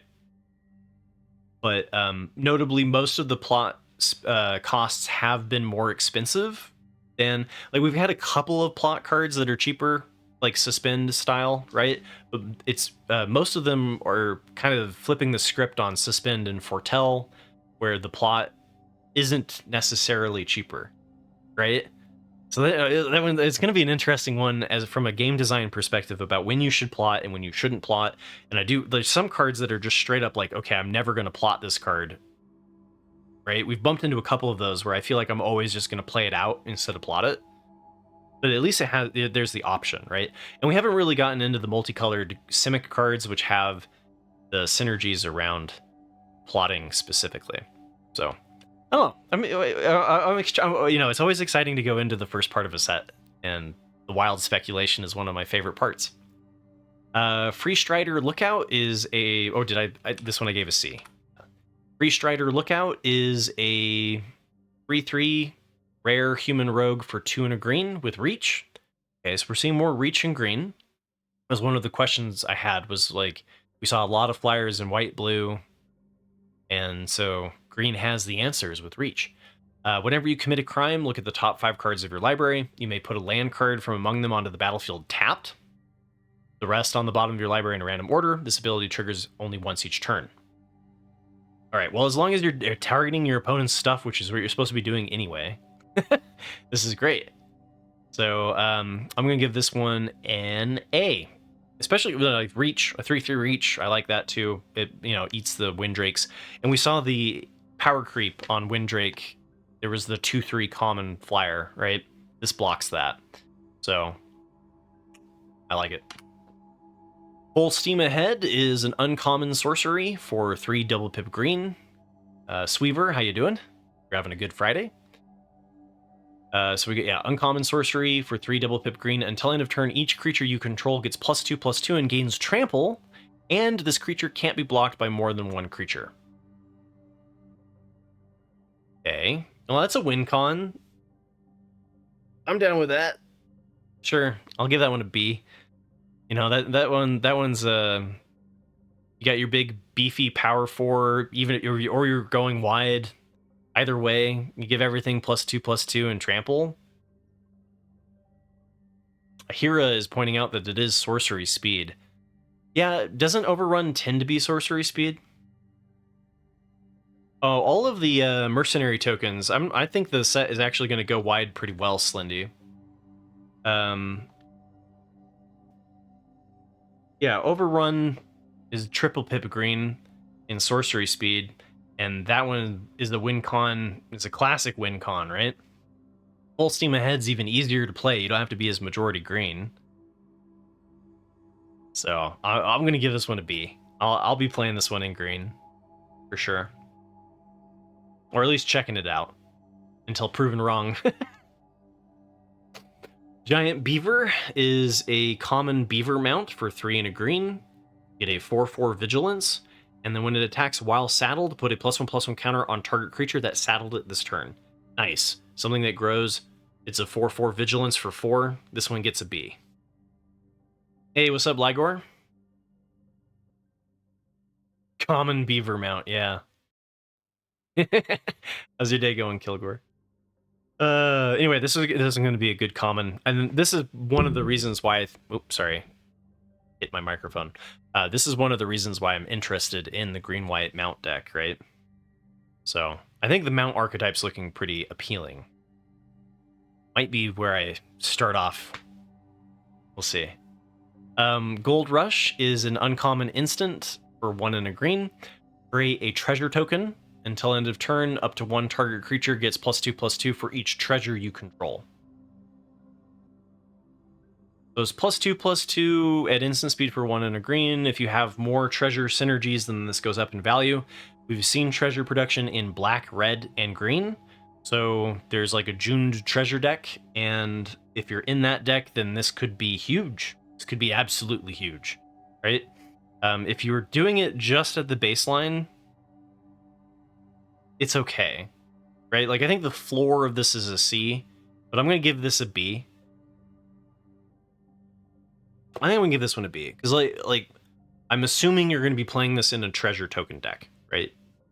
And even just at the floor, a +2/+2 at instant speed for 1 green is okay. It's like, you know, a subpar giant growth. But the treasure token makes me intrigued. Notably, one thing to say about the combat tricks in this set is that committing a crime, if you're doing combat tricks on your creatures, you're not committing crimes. So it's kind of interesting that they have synergies for like removal, and then the power 4 deck really likes the combat tricks, which aren't committing crimes. So they did a good job game design with like drawing the line between that, I think, you know. So there's going to be some archetypes that are more naturally synergistic between each other, is what I'm trying to get at. And I think Gold Rush fits in the black, red, green space quite well. So I'll give that one a B. Gold Vein, well, maybe a B is too high. It is a combat trick at the end of the day and can get 2 for 1. Yeah, C or a B, right? Gold Vein Hydra is a mythic Hydra for X and a green. Vigilance, Trample, Haste. Okay. It enters the battlefield with X +1/+1 counters on it. We've already seen some counter synergies. And then when Gold Vein Hydra dies, create a number of tapped treasure tokens equal to its power. Holy crap. Kilgore is a B, a pull into the color. No. A B in my grading system is what you want the majority of your deck to be. A is a pull into the color. B is good. B is what you want the majority of your deck to be. C is acceptable filler, right? 18 onward card, right? Want to have like 5 cards that are C.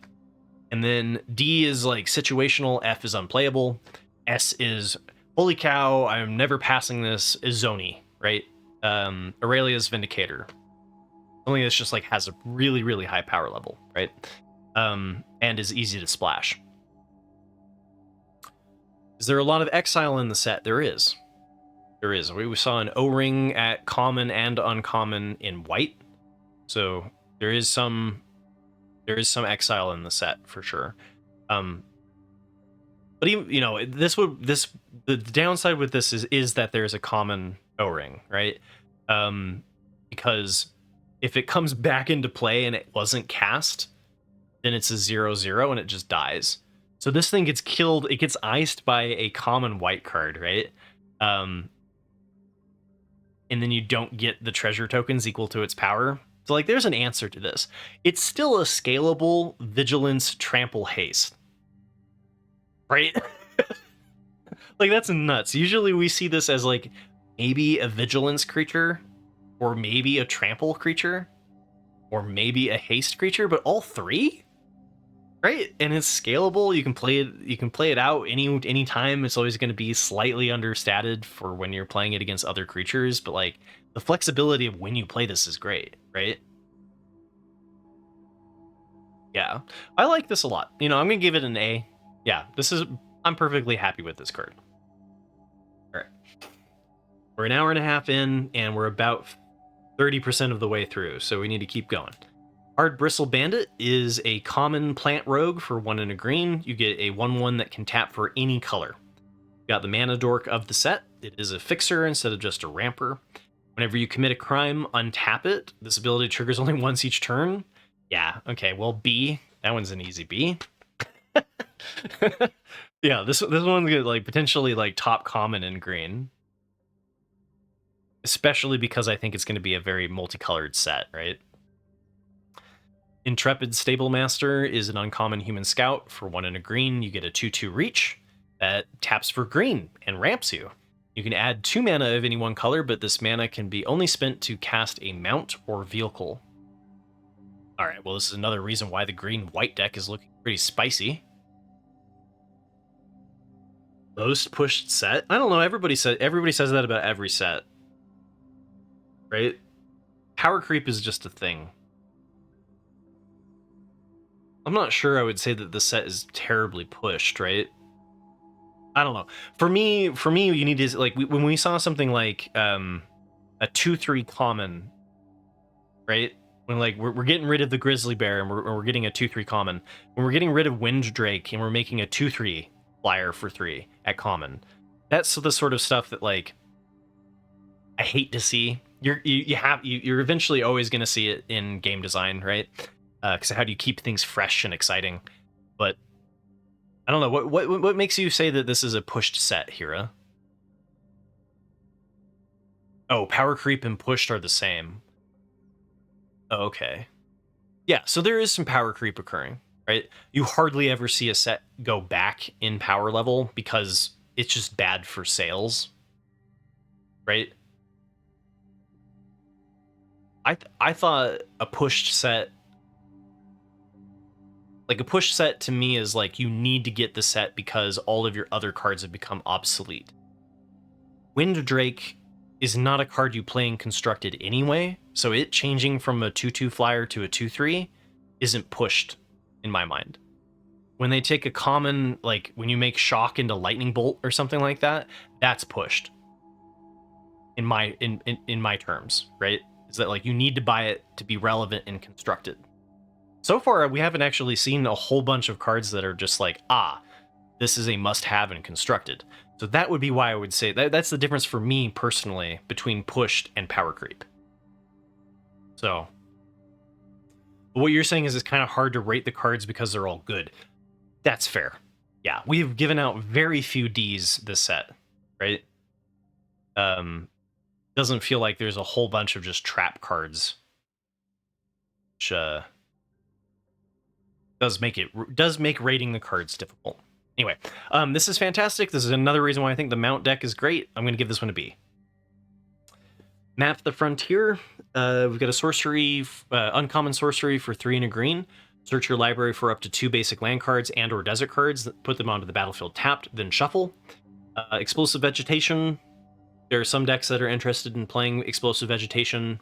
There are some decks that really don't want to take turn 4 off to go ramp to that much land. I'm going to give this one a C. I think that it's intriguing enough in the right deck, right? Excited to watch Isaiah play 5 colors with it. Honorary Tumblewag. So that's another good point, Flutter Dev. When the commons and uncommons are good, it makes limited more fun. Because it sucks when all of your stuff is just wiped out by a rare, right? I do think we've seen some really strong rares in this set, though. And so if you just have like powerful commons, powerful uncommons, and powerful rares, like what sets you apart from your opponent, right? And I think the intriguing part of this set is going to be the instance, right? There's a lot of reactive spells that I think is going to really punish, it's going to make things interesting in a combat situation, right? And like defensive combat spells never as good as offensive, and like the classic learning mistakes of Magic, especially with this looking a little bit more like it's going to be a blocking set where blocking isn't like super punished, could be more interesting. So I haven't read the card yet here. I've been reading chat. I gotta focus on the cards. Here we go. Okay, Ornery Tumblewag is a rare brushwag mount for 2 and a green. You get a 2/2 at the beginning of combat on your turn. Put a +1/+1 counter on target creature. Okay, so it's Lunarch Veteran but in green. And then when it attacks while saddled, double the number of +1/+1 counters on target creature. Put a +1/+1 counter on it the turn that you play it. It's a 3/3. On turn 4, you can make it into a 4/4. You saddle it, double it. It attacks as a 6/6. Yeah, if you put both counters on it. So that's good. I like that. You feel like you've heard every set that it's going to be a slower set? Well, I mean, compared to Phyrexia All Will Be One, everything was a slower set, right? Let's see. So we knew that Murders at Karlov Manor was going to be a slower set, and it was, right? The average time for Murders at Karlov Manor was like one of the slower sets we've seen, if I remember correctly. Now Boros, on the other hand, right? That was a problem, but it got corrected. But Murder at Karlov Manor, I had decks that had like no 2-drops. I had a trophying deck that had 1 2-drop, and it was okay. Phyrexia All Will Be One. If you had less than 6 2-drops, you lost, right? So format speed is another topic. Anyway, this is an A. Moving on. Outcaster Greenblade is an uncommon human mercenary for 2 and a green. You get a 1/2 when it enters the battlefield. Search your library for a basic land card or desert and put it into your hand. Then shuffle. It's +1/+1 for each desert you control. So as long as you're playing deserts, then this is pretty great. I'll give this one a B. I'm looking for that sort of fixing. This is fantastic. And, I generally like land fetchers.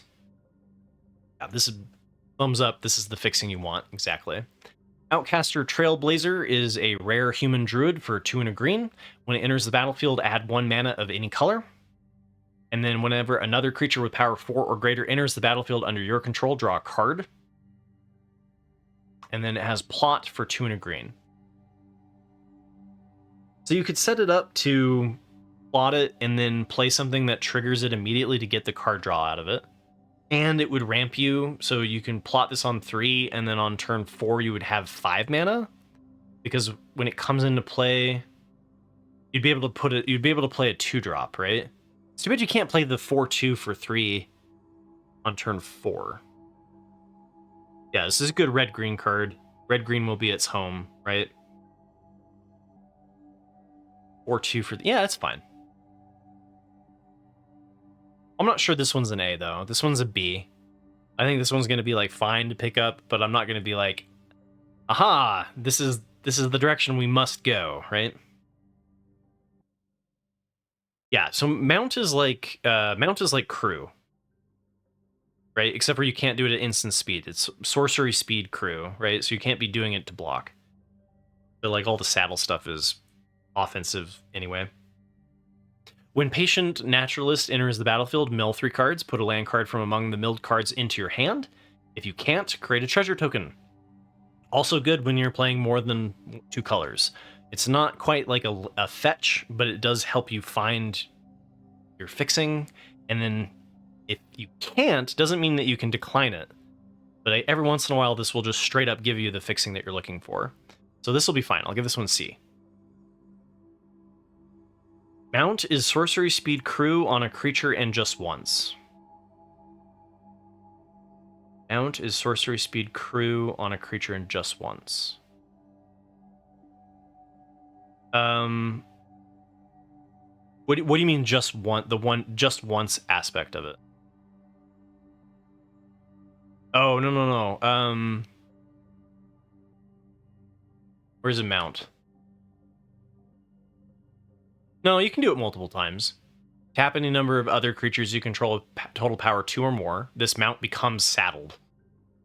Just because it's saddled, I don't think means you can't do it. Yeah, I think you can saddle multiple times if you would like. And you can also tap any number of creatures, right? If you want to, like, tap your whole team to saddle it. So, like, you would be able to saddle multiple times if you'd like to. Nah, it's like sorcery speed crew, to my understanding. And like, I don't think that once it's saddled, you can't saddle it. You can oversaddle. You can saddle it multiple times, to my understanding. Okay. Yeah, so this Patient Naturalist, I'm going to give this one a C. I think this is acceptable filler for when you're fixing with multiple colors. Railway Brawler is a mythic Rhino Warrior for 3 double pip green. You get a 5/5 Reach Trampler. Whenever another creature enters the battlefield under your control, put X +1/+1 counters on it, where X is its power. And then it has Plot for 3 and a green. Wow. It's giving me that, what was the other Rhino that when you attacked, you could put X power on it until end of turn? This is permanent, right? And it just doubles the power of whatever you're playing. Yeah, so you could plot this and then on turn 5, go ham, and get immediate value out of it. Or you could just play this on turn 5 as a 5/5 Reach Trampler that they must answer, or next turn you're going to start doubling all the power of all of your future plays, right? Either way, this is perfectly fine. It's not an S, but I'll give this one an A. I'm happy to pack one, pick one, that one. Rambling Possum is a 3/3 for 2, an uncommon possum mount. For 2 and a green, you get a 3/3. Whenever Rambling Possum attacks while saddled, it gets +1/+2 until end of turn. Then you may return any number of creatures that saddled it this turn to their owner's hand, and you get saddled 1. So you get a 4/5 on turn 4. You don't even have to bounce anything. Oh man, 4/5, like, that's good. And you know, a vehicle that attacked as a 4/5 with crew 1, and this is a body, which makes it better than a vehicle outside of board wipes, right? I like it. I like the saddle theme in general, because like you can block with it. You don't have to crew to block, right? That's interesting. I'll give that one a B. Rockish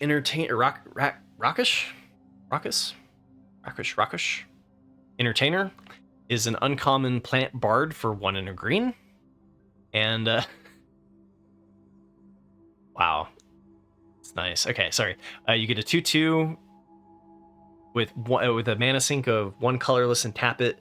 Put a +1/+1 counter on each creature you control that entered the battlefield this turn.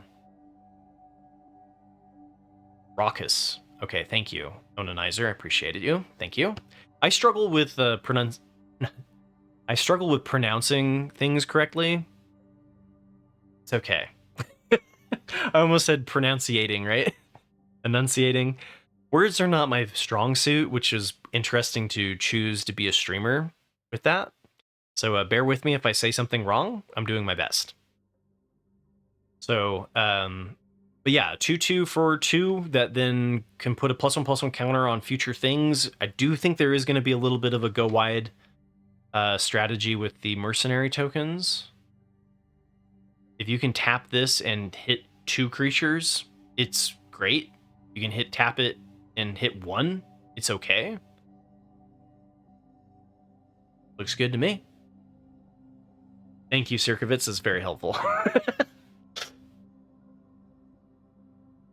Yeah, I like this a lot. I'm going to give this one a B. All right. Reach for the Sky. Reach for the Sky. We get a common enchantment for 3 and a green with Flash. Enchanted creature gets +3/+2 and has Reach. When Reach for the Sky is put into a graveyard from the battlefield, draw a card. Okay, so we've seen, we're seeing more enchantments that when they go to the graveyard, draw a card, but only if they resolve, which I like, because it solves a part of the problem with auras, right? So when you target something and your opponent removes it, you get 2 for 1. That problem still exists. But if somebody just removes the enchanted creature, it's not a 2 for 1 later down the road. Which is the problem with enchantments, was that like you lost a lot of your invested value, right? Flash makes it an interesting combat trick. and it is card neutral as long as you play it when it resolves. So with people wanting to keep their mana up in blue-white and blue-red, this could be pretty easy to 2-for-1. And then we saw, like I said, good interaction in black. So it's definitely not something that I'm super excited about, but I do think that I'll probably play it more often than I probably should. I'm going to give this one a C. Because like 3-2 in reach is interesting. You can eat a flyer, and the card neutrality of it intriguing, right? You're not going to want to run a whole bunch of these, but I could see running one of them. All right. Rise of the Varmints is an uncommon sorcery for 3 and a green. Create X 2/1 green varmint creature tokens, where X is the number of creature cards in your graveyard, and you have plot for 2 and a green. Well, we saw a little bit of Surveil and Self-Mill in black. We haven't seen a lot of Self-Mill in green, unless I'm forgetting it. The likelihood of having let's say 3 creatures is where you want to be, by turn 4 seems unrealistic, even in a heavy graveyard synergy deck. But you could plot this and wait until it happens, right? The varmint creatures are 2/1s. They're not menace, they're not reach, they're not Zoni flavored awesome spiders, right? Wait, are you pulling my leg, Circovitz? You're saying I forgot the best green common, the 2/3 that mills 3 and gets the land back. Oh, you like that one. Okay, yeah, you're right. That we did just cover that one. This one. You think is the best green common. That's a spicy take. All right, you're right. I was forgetting that one. So we have seen Self-Mill. Off the top of my head, let's say you're running 17 creatures. You're still gonna struggle to get 3 on turn 4, right? Yeah, but was Eccentric Farmer the best common? And that was in a set with Disturbed, right? Or was that Midnight Hunt? I mean, Eccentric Farmer was good, right? But I'm not sure it was the set's like top common. Yeah, it was Midnight Hunt. Yeah, so Eccentric Farmer, okay. It was the top common. Of course, why am I arguing with Circovitz? Circovitz knows these things. Forgive me for my sins. Eccentric Farmer was the top green common in Midnight Hunt. But that was one that had Disturb, right? It had some pretty significant graveyard payoffs. Yeah. So I'm not gonna give this like I'm not going to assume that the Eccentric Farmer is going to be as good in this set as it was in others, right? And then similarly, Rise of the Varmints doesn't feel as good as Spider Spawning. I'll give you that. I'll give this one a C. I don't think it's unplayable. I do think it needs to be enabled. But payoffs, like, if you have 0 cards in your graveyard, this card sucks, right? So like, as a for an uncommon, a C is kind of, I'll take it, but I'll take it if it's late, right? I don't want to take this like pick 2, pick 3. Smuggler's Surprise is a rare instant, and for 1 green with Spree, you get 2. If you pay 2 and a green, you get to mill 4 cards. You may put 2 creature and/or land cards from among the milled cards into your hand. For 4 double pip green, you may put up to 2 creature cards from your hand onto the battlefield. That always reads better than it actually plays, especially on turn 6. And then you've got, for 1 and a green, creatures you control with power 4 or greater gain hexproof and indestructible until end of turn. That's the one that I'll be using the most. Right? Like the other ones, I don't know about that. Putting 2 creatures from among your milled cards. If it was just from your graveyard, right, it would be, what was the black recursion spell in Lost Caverns called? Another Chance? That was a good one. But Yeah, I'm not super stoked on this one, but I do think that the third modality makes it like I'll probably play it. I'm gonna give it a B, which for me means that, like, if I'm in green, I want it. It's not necessarily a reason to be green for a rare, right? All right, Snakeskin Veil. You got ourselves a common instant for 1 green. Put a +1/+1 counter on target creature you control. So you can't commit a crime with it, but you can answer somebody committing a crime to you, and then you gain hexproof until end of turn. So, +1/+1 counter on target. Yeah, this is great, right? Isn't Snakeskin Veil great? I have to be honest. I don't think I actually was. I wasn't playing a lot of limited when Snakeskin Veil was a thing, right? What was that even in? Strixhaven? Kaldheim? It was an archive card in Strixhaven. Otherwise, it was in Kaldheim. I'm cheating here. I'm looking at how good it was in Kaldheim. C+. All right. I'm gonna give it a B. There's a lot of interaction and committing crimes in this set. I feel like protecting my creatures is something that I want to do. And a +1/+1 counter has synergies as well, right? And the list goes on. So I'm a fan of Snakeskin Veil, maybe too high. But I'm going to give it a B. All right. My goodness, we're not even halfway through. Here we go. Uncommon. Spinewood's Armadillo is an uncommon armadillo for 4 double pip green. You get a 7/7 reach ward 3. Okay, so we've seen a lot of flyers, and now we've seen a lot of reach in green. Interesting.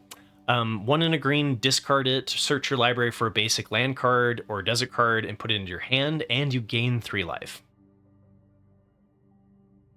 Hey. Hell yeah, let's do it.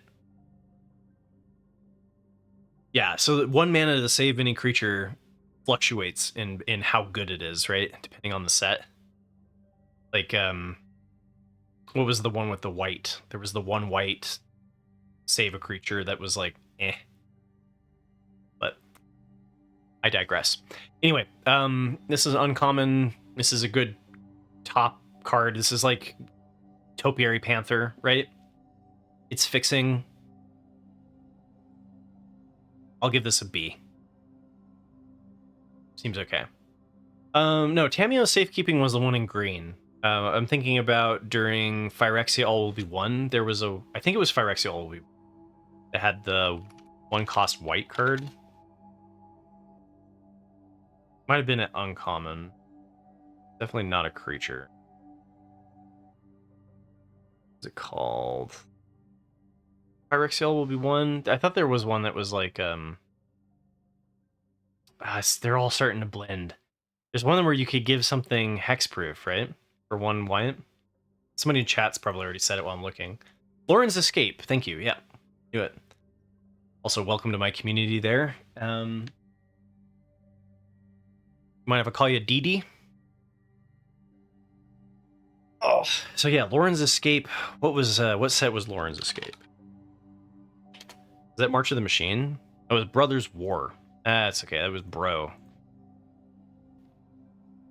So Lauren's Escape was a B-. Slightly better than Snakeskin Veil. And that one didn't even give you a +1/+1 counter, right? So it depends on the set, right? It fluctuates between a C and a B. And by the way, when I like say this is, whoa. When I say this is the way that something is, I'm just saying that based off of the game in hand win rate, right? So everybody's got their own definition of what a B is and a C is and whatnot. And like my stuff has more to do, I think, with like pick order. I try to incorporate a little bit of like, is it a rare, is it an uncommon, is it a common, rather than strictly just trying to predict the game in hand win rate. But you know, it's all kind of it's all just for fun anyway, right? The wild speculation. Anyway, I digress. I'm having a hard time focusing. This is going to be a rambly set review. All right, Spinewood's Paladin is a common human knight for 4 and a green. It's a 5/4 trampler. When it enters the battlefield, you gain 3 life, and it has plot for 3 and a green. Yeah, I'll get behind this. We've seen a good 5-drop common in every color. I've been intrigued by every 5-drop common so far. I think I've even given them Bs. Bs might be too high because, again, you don't want like 3 or 4 of them in your deck. But I like the fact that there's a 5-drop I'm intrigued with instead of a 5-drop that like I'm okay playing, because that means that like if it is a slower set, you can kind of make sure that you have the 4-ish 5-drops, right? Like 4 being the max of like power level, right? To kind of stay up with your opponent. So I like this. I like this. I'm going to continue the trend. I'm going to give this one a B. I think a 5/4 that gains you 3 life for 5 is a perfectly fine common. Stubborn Burrow Fiend. Stubborn Burrow Fiend becomes saddled for the first time each turn, mill 2 cards. Then Stubborn Burrow Fiend, oh, sorry, it's an uncommon Badger Beast mount for 1 and a green. You get a 2/2. That whenever it becomes saddled, mill 2 cards, and then Stubborn Burrow Fiend gets +X until end of turn, where X is the number of creature cards in your graveyard. Oh, cool. So we're seeing a little bit of crossover, just a hint towards like Golgari, but also doing mounts in the Abzan space. Interesting. If you start to feel like there's a little bit of a delay between what you're experiencing on stream and such, remember you can click pause play, and that will bring you up to where it'll eliminate the lag latency. I don't know if it's my connection or what, but like over time, my stream starts to get a little bit of a delay. So, Dewdrop Gaming, I'm doing very well. Thanks for asking. Hope you're having a good Friday. I mean, I like this, right? I'll give this one a B.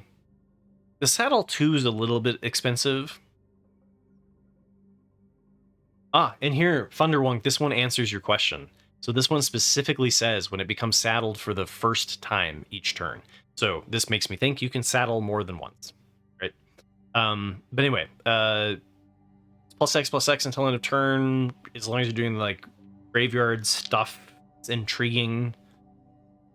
Crosses over into synergies into green-white, but also I think is mainly a black-green card, a mill enabler. Yeah, I can get behind this. I'll give this a B. Throw from the Saddle. Got ourselves a common sorcery for 1 green. Target creature you control gets +1/+1 until end of turn. Put a +1/+1 counter on it instead if it's a mount. Then it deals damage equal to its power to target creature you don't control. Okay. So they've gone and made the bite spell at common, and further more mount synergies. Now, I feel like the green-white's looking kind of appealing, right? I think the mount, okay, I've said it before. I do think that the mount deck is interesting. And this goes in the mount deck, and is probably, I'm going to give this one a B. This is the sort of removal you have to live with when you're in green. Trash the Town, and it's an uncommon instant for 1 green. For 2 and a green, you can put 2 +1/+1 counters on target creature at instant speed. Usually you see that as a sorcery effect. 1 colorless and a green, target creature gains trample until end of turn. Interesting win condition. And a colorless and a green until end of turn, target creature gains whenever this creature deals combat damage to a player, draw 2 cards.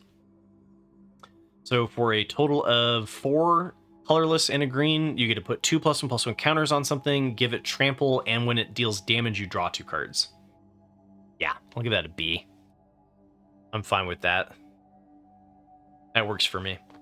Tumbleweed Rising, especially because of the modality of like you can choose what you need, right? You can make it small, you can make it huge, whatever. Tumbleweed Rising is a common sorcery. Create a XX green elemental creature token where X is the greatest power among creatures you control. So I'm noticing there's this token theme going on, where there's stars instead of counters because of the counter synergies we saw in white. There was the one that like doubled the +1/+1 counters. So this one is, yeah, it's going to be an XX, and then sorcery. This is like goes in that power 4 deck, right? If they kill your one creature, you get nothing. I don't know. So if you do this like later, I think you could do a cheap double spell, right? So you play the 4/2 creature at common for 2 and a green, and then play this on turn 4 on top of another 2-drop, and you get to create a 4/4 on turn 4. Double spell? It's okay. It's not amazing, but it's okay. I'm gonna give this one a C. All right, Voracious Varmint is a common varmint for 1 and a green. You get a 2/2 Vigilance. Tap 1 colorless and sacrifice it. Destroy target artifact or enchantment. Sold. B. There's been so much artifact and specifically enchantments that I want to destroy. I will definitely be looking for this. And a 2/2 Grizzly Bear is an okay starting place, right? So I believe this is going to be one of the top green commons. It's just a hunch. And we made it to the multicolored. Okay, so we're about halfway through on the set review. So the next little segment here is going to be quite the slog, but we're going to try to get through it. I'm going to take another little break to give my voice a rest, because if I just ramble for 3 hours, like, my voice legitimately died the last set review I did. So I'm going to try to avoid that by giving myself little breaks, and so I'll be right back. I have 2 webcam in my source. I'm not really sure why. So, all right, here we go. Now for the favorite part, the multicolored cards. And start things off here, we've got Akul the Unrepentant, which is a double pip black, double pip red, for a 5/5 flying trample. Sacrifice 3 other creatures. You may put a creature card from your hand onto the battlefield. Activate only as a sorcery and only once each turn. Well, I'm more interested in the stats than I am the sacrifice 3 other creatures to cheese something into the battlefield. At least in limited, right? Still could have some interesting applications. But yeah, 5/5 flying trampler. Problem is going to be casting it, right? Difficult to cast, but intriguing enough. I'll give it an A. Annie Flash, the Veteran. You get 3, a red, a green. Most of these are going to be A's, I'm just guessing, right? 3, a green, a red, and a white, or a 4/5 legendary mythic human rogue with Flash. When Annie Flash, the Veteran, enters the battlefield, if you cast it, return target. Let me make sure my mag. Okay. Brain fart. Okay.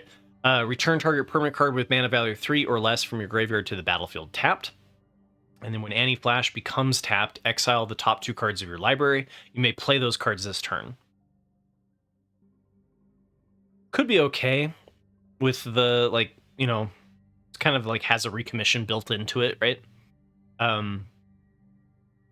Whenever you attack with it, exile the top 2 cards of your library, you may play those cards. That's pretty awesome. So I'm a little bit less interested in the 3 or less coming into the battlefield, right? You can't ambush 2 creatures because the creature comes into the battlefield tapped. Yeah. But you can still ambush something as a 4/5 flash. So, yeah. A. Fine. Difficult to cast, but intriguing. Annie Joins Up is a rare legendary enchantment for 1 red, a green, and a white. When it enters the battlefield, it deals 5 damage to target creature or planeswalker an opponent controls. If a triggered ability of a legendary creature you control triggers, that ability triggers an additional time. Sure. Yeah, that seems good. You get, removal for 4 difficult to cast is kind of eh. But there's enough legendary creatures with ETBs that I'm sure this is going to be great. And I think that there's specifically like a legendary space, right? There's enough legendaries that I know people are going to grab deserts and just play legendaries. So, yeah, well, you could always subscribe to take care of that problem, Snoggo. Anyway, I hope you're having a wonderful day, Snoggo, and as well as you, Ula.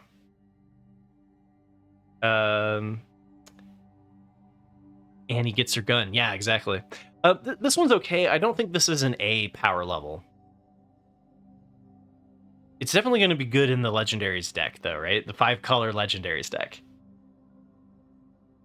Which I'm looking forward to. I think that, like, as long as you value taking the common tap lands highly enough that and then you just take all of the gold legendaries that you could pick up, then this card would fit directly into that, right? So I'm going to give you a B. I'm going to give it a B. It's like, it's one of those that's like, it's kind of like a build around, right? It's like, oh, it's time to do the Legends thing. And if it turns out that everybody wants to do that, it could be much better than a B. Assimilation Aegis is a mythic equipment for 1 a white and a blue. When it enters the battlefield, exile up to 1 target creature until Assimilation Aegis leaves the battlefield. And then when it becomes attached to a creature, for as long as it remains attached to that creature becomes a copy of the creature card that was exiled. Wow, 3-cost removal that then you can make your thing in. Okay, yeah, I'm on board. Give that one an A. For sure. Removal, and then like, oh, your bust, your really powerful thing will I can just make whatever creature I want into that really busted thing. Because it's not exile a creature you control, right? It's exile any creature, any target creature. So it's removal, yeah. Cool. A little expensive equipment cost, but like, I just played as a 3-cost removal equipment, right? Hey, what's up, Corky? You don't like the card art? I don't think it's bad.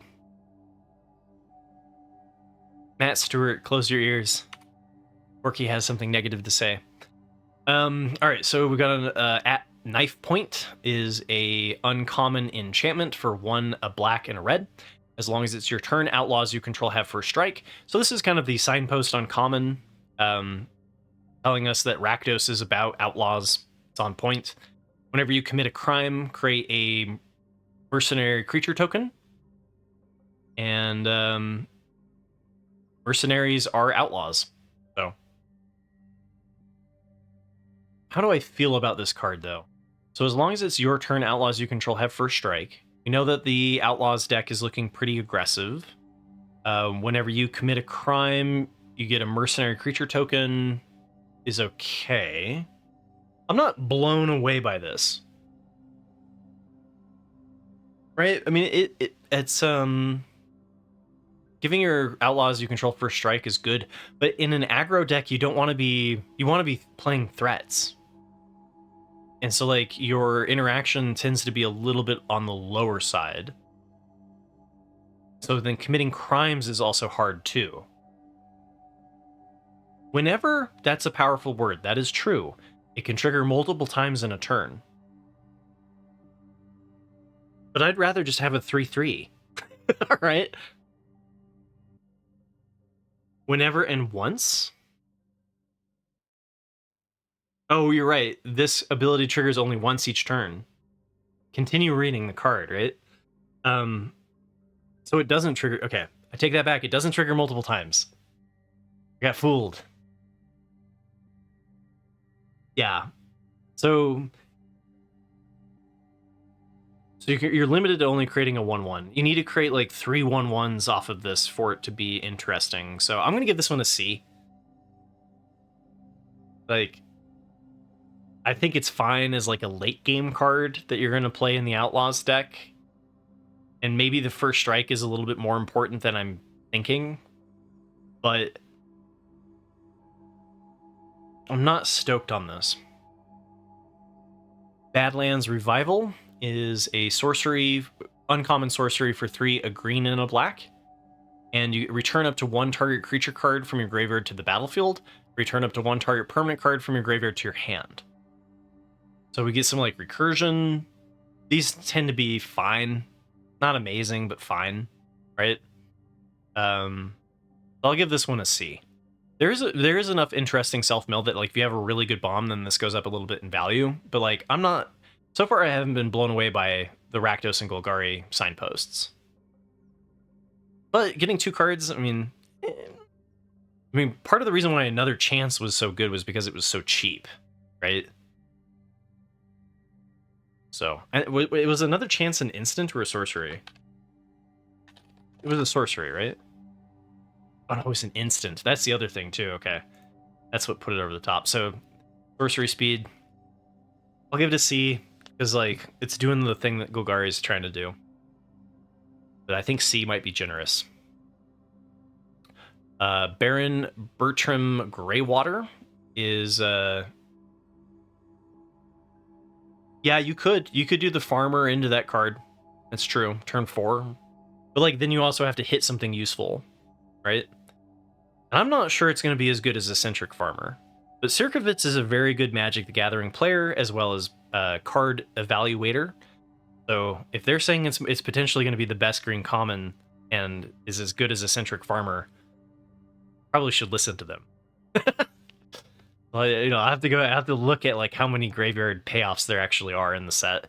But I don't know. It doesn't strike me as good as Eccentric Farmer. Could be totally wrong. Baron Bertram Greywater is a uncommon legendary. So every archetype also got a legendary creature. And so this is the one for Orsov. Whenever one or more tokens enter the battlefield under your control, create a 1/1 black vampire rogue creature token with lifelink. This ability triggers only once each turn. And then 1 in a black, sacrifice another creature or artifact, draw a card, which is on point with what Orsov is trying to do. I do think that there are enough token generators in the set that I like what this is trying to do. You only needed to trigger it once for it to really be okay, and then like drawing a card off of your 1/1s that it's creating is fantastic. You could block and sack for the chumps, right? I'll give this one a B. This is a great signpost uncommon. Which is interesting because like I felt like black white was the like less supported color color pair. So it's maybe they're trying to compensate for that by having a better signpost uncommon. Bonnie Paul, Clear Cutter, get a legendary rare giant scout for 3, a green and double pip blue. Get a 6/5 reach. Lots of reach in this set. When it enters the battlefield, create Bow, a legendary blue ox. This creature's power and toughness are equal to the number of lands you control. So you get a 6/6. You get a 6/5 reach and a 6/6 creature token. And then whenever you attack, draw a card, and then you may put a land card from your hand or your graveyard onto the battlefield. Well, here's a reason to be Simic. Yeah, that's a lot. So you get a 12/11 worth of stats across 2 bodies. And it's a card draw. If it didn't have the uber expensive, this is S level stuff if it had an easier mana cost, right? So A. I imagine Simic needed a little bit of help, and like the plot mechanic was. I bet it's going to be one of those sets where like Simic is not super impressive as a strictly 2-color pair. It's great if you add like red or white or whatever. But like when you see a power level like of this caliber, it makes me think that like Simic needed some help, right? So I'm gonna give this one an A, or it's just straight up, yeah, it was made for Commander, and it's just gonna be one of those like uber bombs in limited. Okay, so we've got Breaches, the Blast Maker, which is a rare legendary goblin pirate, and 1 a blue and a red. You get a 3/3 menace. Whenever you cast your second spell each turn, you may sacrifice an artifact. If you do, flip a coin. When you win the flip, copy that spell. You may choose new targets for that copy. When you lose the flip, Breaches, the Blast Maker deals damage equal to that spell's mana value to any target. Dang it! I was really hoping that it was going to be negative. I was hoping that it was going to deal damage equal to that spell's mana value to you. Alright. 3/3 menace for 3 is fine. Flipping a coin and having it deal damage or become a copy, these are both good, right? So this is fantastic. I'll give this an A. Ted, welcome to my community. Bow gets bigger when you attack if you have a land in your hand. Yeah, that's true. When you attack, you draw a card and then put that land into battlefield so you can grow it the turn of. That's a good point. Breaches, yeah, A. On point too with doing the blue-red double spell thing too. Bruce Tarl, Roving Rancher, is a rare legendary human warrior for 2, a red, and a white. You get a 4/3. Oxen you control have double strike. Okay. Whenever Bruce enters the battlefield or attacks, exile the top card of your library. If it's a land card, create a 2/2 white ox creature token. Otherwise, you may cast it until the end of your next turn. All right, some nice dig. It's acceptable. Exiles the top card. Creates a 2/2 ox that has double strike. We did see a little bit of other ox, if I remember correctly, in white. There was the thing that could destroy something and create a 2/2 ox token. So, hey, Polar Express, welcome to my community. How you doing? You're having a good Friday? I'm gonna give this one a B. I'm not blown away by this one. This is okay. It's a little, it's, you know, it's expensive. Like when you play it, you're not really going to be able to. Well, you can play the card at the end of your next turn, so you do get a turn to play whatever it exiles, which is fine. And like if you have an Oxen deck, you happy, right? Glad to hear it, Polar. Glad to hear it. Cactus Folk Sure Shot is an uncommon plant mercenary for 2, a red and a green. We get a 4/4 reach with ward 2. At the beginning of combat on your turn, other creatures you control with power 4 or greater gain trample and haste until end of turn. Excuse me. Voice is starting to get a little tired. All right, so we've got a 4/4 reach with ward 2. It fits into the power 4 or more. And another power 4 creature gains trample and haste is a great way to push damage. I like it. It's not a legendary. That's true. I'm going to give this one a B. So this is the uncommon signpost for Gruul, right? And there is also going to be an uncommon legendary in Gruul that's a creature. So I'd be curious to see, if we look at all of the signposts, if the creature-centric strategies are all, if their signpost uncommons are all creatures, whereas the non-creature-centric strategies, like sacrificing tokens is a creature-centric strategy. The power 4 is a creature-centric strategy, right? I'm curious to see if there's like a theme. I guess this one kind of breaks that point, right? This one, I think, should be creature-centric. Usually aggro wants more creatures rather than less. So I've already lost my conspiracy theory. So, wait, did I give this one a grade? Yeah, no, this is fine. I'll give this one a B. Congregation Gryph. We've got a uncommon hippogriff mount for 1, a green and a white. Get a 1/4 flying lifelink. Whenever Congregation Gryph attacks while saddled, it gets +X/+X until end of turn, where X is the number of mounts you control. And it has saddle 3. Alright, so it's an expensive saddle cost. But if you have a whole bunch of mounts in your deck, then this is a pretty spicy flying lifelink card, right? Ira thinks this one looks bad. Metal Mario thinks it looks good. I think it looks good. Because, like, green-white is mounts. That's what green-white is doing, is mounts.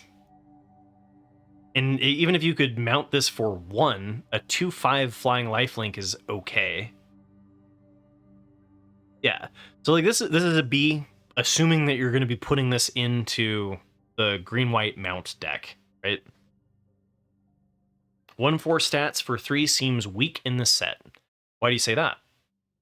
We have not actually seen a whole lot of power 4, and generally the trend has been higher toughness instead of higher power. So in a blocking set, I think a 1/4 flying lifelink is pretty decent. It negates the Windrakes, the 2/3 flyers. We've seen the 3/2 flyer in white that this would also negate. I'm not sure that this seems weak, but to each their own. Doc Orlock, Grizzled Genius, is a legendary uncommon bear druid for a green and a blue. Spells you cast from your graveyard or from exile cost 2 less to cast. Remember, plot cards are exiled. So this is what the Simic signpost is saying, is that we're going to be doing a bunch of plotting. And then additionally, plotting cards from your hand cost 2 less. So the plot is cheaper, as well as casting things from exile. Like, so I guess that's a bad example, right? plotted cards are free to cast. So this one's for spells from your graveyard. What cards are exiled other than plotted cards in this set? I don't understand why the first line of text. The second line of text I definitely get. I was thinking for a second. I was like, well, I know that if you cast a card from exile, like plotting a card that's plotted is cast from exile, right? We did see 1/4/2 for 3 at common in green, which was the opposite of white, where we saw a 2/4 for 3. So the 4 power toughness like does line up poorly against the 1/4 flyer. So I'll give you that, hero. You can't bear druids. Anyway, yeah, Simic Signpost, as long as you're doing the plot thing, I think this is a good payoff. I'll give this a B. Ariette the Beguiler is a rare legendary human warlock, and you get a white, a blue, and a black Esper. You get a 4/4 lifelink. Whenever an aura you control becomes attached to a non-land permanent an opponent controls with mana value less than or equal to that aura's mana value, gain control of that permanent for as long as that aura is attached to it. Okay. So if you enchant something with something that costs 3, you have to be targeting something that costs 2. The creature has to cost 2, right? It has to be less than or equal to that aura's mana value, but then you gain control of that permanent. It's kind of interesting. I don't remember there being a whole lot of enchantments. I remember there being an enchantment in green. I remember there being an enchantment in red, which are the 2 missing colors, right? Like the ones that drew cards on the auras. 4/4 lifelink is okay. For 4. I'll give it a B on that merit alone. I think this might be more of a constructed card. Wait, what's up, Dom? The order is jumping around from one color pair to the next. It's because we're going by set order. Bottom left. Card 200, 201, 202. So blame Wizards of the Coast, right? We're on multicolored cards. We're not doing all of the Gruul cards, all of the Boros cards, all of that. Eartha Joe, Frontier Mentor, is an uncommon legendary core advisor for 2, a red and a white. You get a 2/4. When Eartha Joe, Frontier Mentor, enters the battlefield, create a 1/1 mercenary creature token. Whenever you activate an ability that targets a creature or player, copy that ability. You may choose new targets for that copy. Okay, so red-white, the theme is mercenary aggro. So I'm assuming you're going to have a fair amount of these red mercenary tokens. And then the fact that each one of those tokens now gives +2/+0 is pretty nice. And then it also is a 3/5 across 2 bodies. I like this a lot. I'll give this one a B. Form of Posse is the signpost uncommon for Boros. So this was the legendary. This is the signpost uncommon. We get an uncommon sorcery for X, a red and a white. For a X 1/1 red mercenary creature tokens. Okay, yeah, sure. Yeah, I'll give that one a B. I mean, you know, you're paying if you pay 3 for this, right? You get a 1/1, right? So you're definitely gonna. There's a critical point of which this tips over into the absurd, right?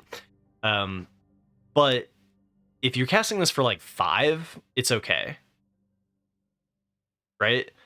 So like, I think if you cast this for 4, you're a little bit sad. 5, you're okay. 6 is great, etc. And especially in a go wide mercenary set, like this feels okay. Depends on the mana curve a little bit, because I do feel like red white was a little aggressive. But you could take a more mid-range approach, because we saw very defensive creatures. We saw 1/3 reach at common in red. We saw a 1/3 lifelinker and a 2/4 for 3 at common in white. So like you could play a big butts late game or like more mid-range strategy in red white. It'll be interesting to see. Boros has been kind of playing around with the idea of being a mid-range deck instead of a aggro deck in some sets, right? So yeah, I think as long as you're paying X = 3 with this, I'm okay with it. yeah, and in the Mardu space, I think there's definitely some good synergies in the red, black, white space. Mythic legendary human shaman. We got Girid, Mirror of the Wilds. You get a red, a green, and a white. You get a 3/3 haste. Non-token creatures you control have tap. Create a token that's a copy of target token you control to enter the battlefield this turn. Ah! Okay, yeah. So you play this. Non-token creatures you control can then tap to create a token that's a copy of target token you control. So, like, if you're in the red-white space, you can create a token. Remember, in the red-green also has a sub-theme of tokens that are X power that kind of synergizes into the power 4 or more. So, I like this. I think that, yeah, this is, like, you could do a mount deck where you're splashing red as well. There's some cool crossover, right? So I think this one leans a little bit more into like the red, white, and green, white. Red, white, and red, green than it does the green, white synergies, but still enough that like I'm intrigued. Token has to have entered the battlefield this turn, though. I don't know. Yeah, I'm gonna give this one an A. This plus the spree card that makes an XX equals GG. Yeah, exactly. Right, exactly. The one that for 6 creates the 5/5 or whatever, and you just copy that because it has, you know, it itself has haste. There's some cool stuff. Anyway, Flubab, hope you're having a good Friday. So every time you get a token, you get a copy for every non-token you have if you're tapping that creature. Yeah.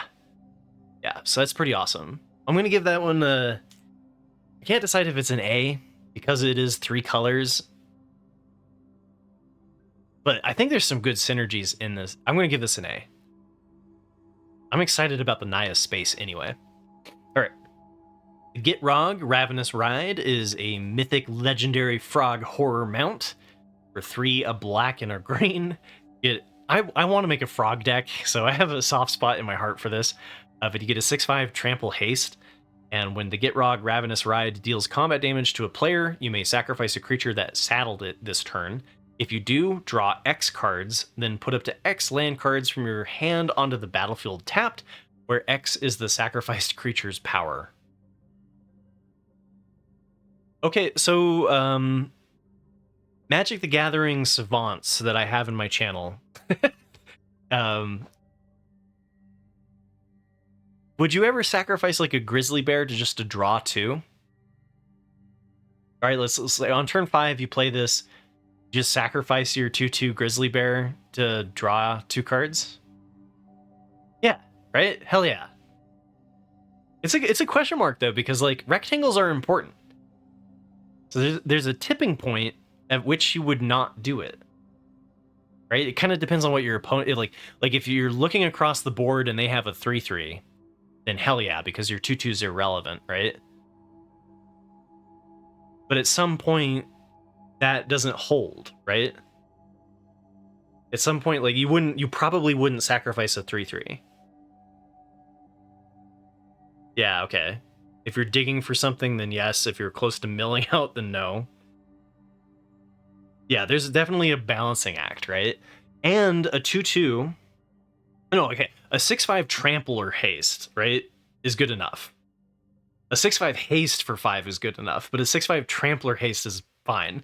But I just wanted to talk about it because we're here all talking about Magic and nerding out anyway, right? I just think that like it's one of those cards that I think that like people would just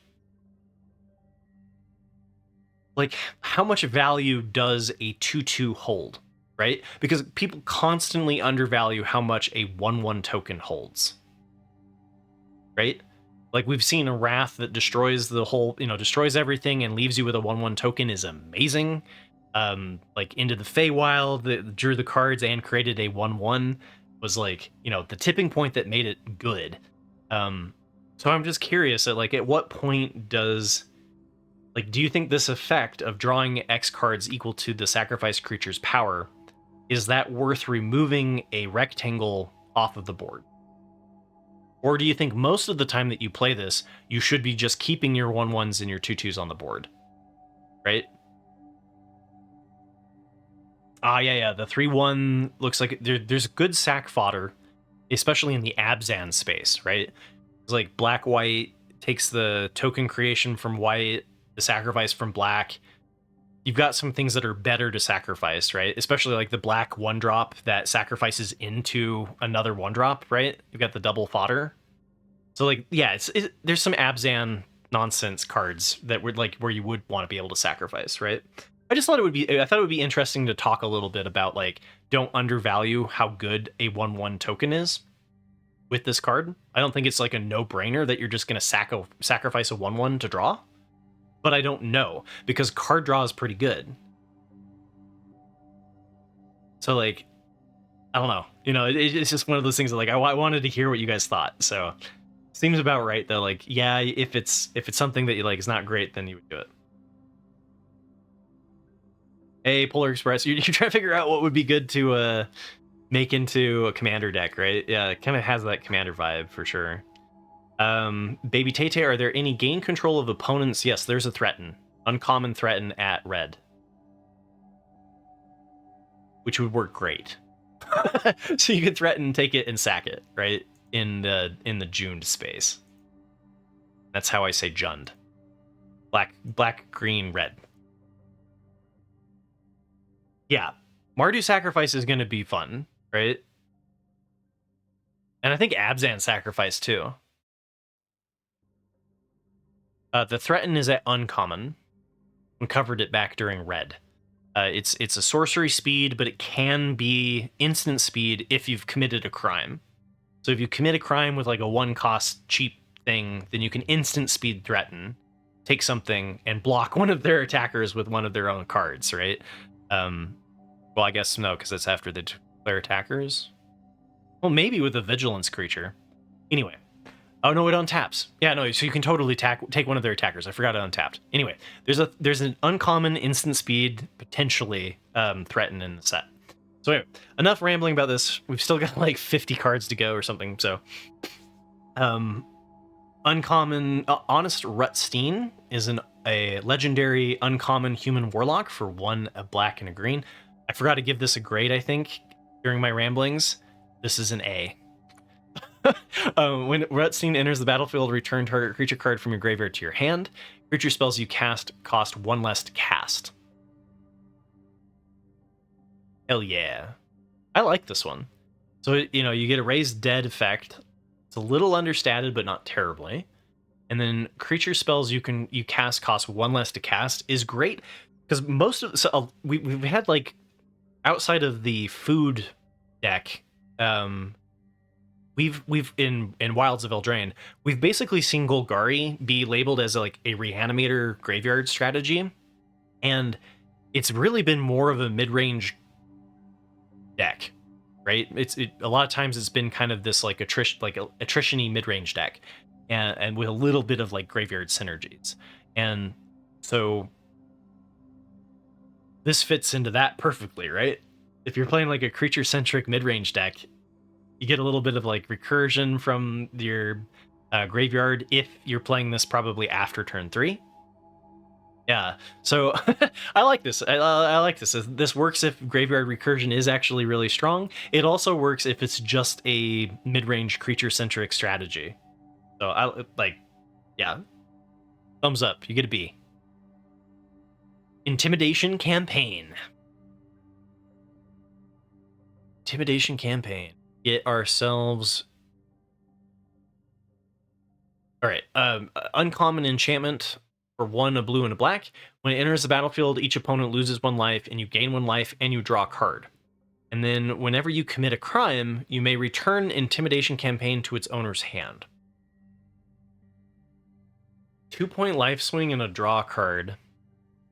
Is that worth playing? You think this seems easier to trigger than Disinformation Campaign? So for those who are not familiar with Disinformation Campaign, not Definitely not me. 1 in a blue and a black. When it enters the battlefield, you draw a card, and each opponent discards a card. Okay. No discard. Whenever you surveil, return campaign to its owner's hand. Yeah, I mean, it will help with continuing to cast your cheap spells, right? So, like, Black had 8 instances, right? That I think all committed a crime. So, you've definitely got a spell-heavy deck where you're going to use this as part of your win condition, right? I think outside of Dimir, though, I'm not super stoked about this card. I'm going to give it a C. You're going to go with, yes, this is nuts. Okay. Maybe I'm underestimating this. Was Disinformation Campaign any good? It does help you double spell. Metal Mario is going with a B+. Okay, I'm definitely undervaluing it. Would I pay 3 as a kicker on a spell if I were, like, just in a vacuum, right? Would you pay 1 a blue and a black in a vacuum on whatever spell as a kicker to make your opponent lose 1 life, you gain 1 life, and you draw a card? I don't think I would. I don't think I want to keep casting 3 to do that. 2-point life swing is worth 1 mana. Maybe. Drawing a card is definitely. Sergovitz, you're on it being busted too? Alright, I'll give it a B. You guys have convinced me. I think if I was, like, just reviewing this by myself alone, I would give this a C. Oiga Voltage is giving it a C-. Okay, well, okay, so it's going to be a kind of a torn experience. If you are in the Dimir spell, like, if you are in a Dimir spell-heavy archetype, where you are committing crimes as often as you can, maybe this is a B. I don't know if it is just that good in every deck, though. Hey, Money, every version of this card that has ever been printed has been busted, B or higher. All right, I'm gonna trust you guys. I'm gonna trust you guys. I'm gonna give you a B. I'm gonna give it a B. I really think that my gut keeps telling me that it's a C. But it depends on how much attrition versus aggro there is, right? Like, if we're in a really controlling archetype, then this outvalues your opponent, right? If you're absolutely, like, hyper aggro, then this doesn't do enough for 3 mana to not just get steamrolled. So I think there is some, like, it's contextual, right? We'll have to play out the set a little bit. But with how many big butts there are, I bet this is going to play better than my instinct is telling me. So let's give it a B. Okay. Gem Lightfoot, Sky Explorer, is a uncommon legendary human scout for 2 a white and a blue. Get a 3/3 flying vigilance at the beginning of your instep. If you haven't cast a spell from your hand this turn, draw a card. Hell yeah. B. This is, I mean, maybe it's even better than a B, but I'm going to give it a B. 3/3 flying vigilance for 4, and you're triggering a draw card every single turn. This one, I think this card outvalues better than this card. So if we gave this one a B, then this one certainly gets a B. Well, that's what the archetype is doing, Dom. Is it's all flash and instant and plot. This is, like, as long as you're playing a plot, right? If you plot a card that is not casting a spell, and then you've got a ton of flash and instant in blue and white, and there's a fair amount of counter magic in blue as well. It does, so at the beginning of your instep, if you haven't cast a spell from your hand this turn, draw a card. So the turn that you play this, you will not draw a card. But the next turn, you will. As long as you're plotting something, or as long as you're doing something along those lines, right? Now, if you're playing something that you've exiled from plot, that does count as casting a card, right? I think that if this draws, like, 1 card, it's great. If it draws 2 cards, you're gravy, right? I don't think this needs to draw every turn for it to be just, like, busted, right? I don't know. I'm impressed with this. I'm gonna give this one a B. Jolene Plundering Pugilist is a uncommon legendary human mercenary for 1 a red and a green. You get a 4/2. Whenever you attack with one or more creatures with power 4 or greater, create a treasure token. 1 in a red, sacrifice a treasure token. Jolene deals 1 damage to any target. So there's a sub-theme of treasure in the power 4 in red-green as well. So like there is a Juned treasure space. And it is a 4-power creature for 3. And then you get treasure tokens. Yeah, seems good. Give this one a B. I mean, unless the signpost is feeling bad, which... I don't know. I was tempted to not give this one a B. But I've liked the signposts are really clear-cut, too, right? Wait, Metal Mario, what are you saying? Sorry, we're still discussing this card. The turn you play it... the turn you play it, you've cast it. So it doesn't draw a card. You'd have to draw a card the following turn. But it wouldn't take 2. It would just take the 1 turn. You're not sold on the blue-white archetype? I mean, neither am I, especially because of how much reach we've seen. Like, it certainly has a lot of flyers. But one of the things is, there's a contradiction in... so, like, blue-white tends to want to be a tempo deck if you're playing the flying deck because you're attacking and not blocking very well. And so you're kind of trading blows with your opponent. Plot is tempo negative. So you've got this kind of like, I'm playing blue-white flyers, but it's not a tempo strategy. Because it's got plot.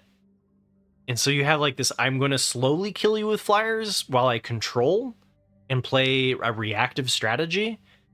And I'm thinking it's at odds with itself, right? And it kind of reminds you of blue-white and Kaldheim. Yeah. So with Portel, yeah. I think that's a very like I get similar vibes. And especially with how much reach we've seen in green, I do feel like white blue is in not a great spot. But there is interesting amount there's enough flash and interaction at instant speed that it's possible that you could play a kind of controlling archetype that will be open if no, like, so once it's deemed untouchable, I think it's probably going to be something that's playable. Is it going to support more than one person in a pod? Probably not. And are there going to be trap cards? Definitely, right? But like, I think this card itself is something that you could splash anytime that you're in blue and white and be okay. Because like if you're at that point and where you're top decking, like, okay, so for a flying vigilance 3/3 for 4 is okay. And then if you're at that point where you are like drawing a card and you just top deck a land and you don't cast anything, then you automatically succeed at this, right? So I don't know. I've got good vibes about it. I could be completely off. Campbell, Profiteering Mare is a rare legendary human advisor for 1, a white, and a black. And you get a 2/4 whenever 1 or more tokens enters the battlefield under your opponent's control. For each of them, create a tapped token that's a copy of it. This ability triggers only once each turn. There's some interesting stuff where you hate on your opponent's strategy, right? So like if your opponent's in the Mardu space, then you get all of their tokens. And you're like, well, you offset. Like they create a token, you create a token.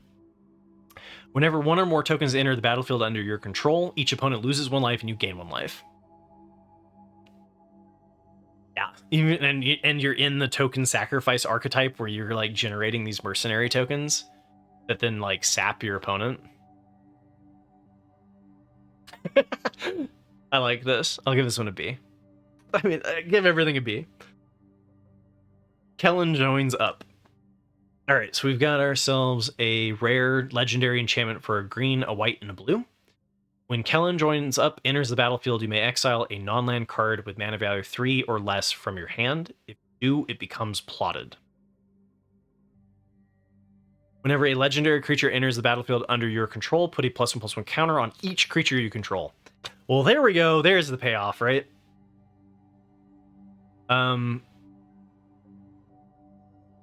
So you play it, it's kind of like plotting something, but it has to be something small. Then you get to pay that back free. It's not really, I mean, it's a little tempo negative, but... And then it depends on how many legendaries you have. This one's similar to the other one, is just like, it's for the 5-color legendary deck, right? Yeah, so I'm going to give this one a C. But it's going to be It's going to be one of those that like you pick up for the legendary deck. I think I gave the other one a C. Maybe I gave it a B. But like it's one of those that like you're gonna, if you pick this up, you're gonna like, all right, it's time for the 5-color legendary deck. Oiga Voltage is an F? No way, man. I don't think it's an F. Okay. But have you looked? Yeah, Sirkovitz has got it, right? Have you looked at the fixing in the set, right? 5-color legendaries is going to be a thing just like it was in Lord of the Rings. Right? Like 5-color gold cards is definitely going to be a thing. 100%. Will this be good in that deck? Yes. Anyway, Kellen the Kid is a mythic legendary human fairy rogue for a green, a white, and a blue. You get a 3/3 flying lifelink. Whenever you cast a spell from anywhere other than your hand, so like plotted cards, you may cast a permanent spell with equal or lesser mana value from your hand without paying its mana cost. Interesting. And okay, nice. If you don't, you may put a land card from your hand on the battlefield. So that I like this as far as like the green blue plot theme goes, right? Is that like you get a double plot. But maybe this is another one though that reads kind of worse than it actually plays, because or reads better than it actually plays, because like Shadowfax, right? Like anything that plays from your hand, you may not necessarily have that from your hand to actually benefit off of playing. But you do have the base floor is a flying lifelinker for 3. 3/3 flying lifelinker for 3 with hard to cast mana. It's got a high ceiling though. Oh, you like the Annie deals 5 a lot, but you don't like this one. I don't know, that effective +1/+1 counter on each creature you control is pretty good. Anyway, yeah, you get a flying lifelinker, which fits into the blue-white strategy too. Doesn't fit again into the green-white. So what I'm seeing so far with the Naya and the Bant cards is that like the 2 of the 3 pairs, the green-white is the least supported, but the green-white felt the most supported in the common and uncommon level. Right? So like green-white mount deck is looking very appealing, but this card fits into the green-white deck the worst between green-blue and white-blue.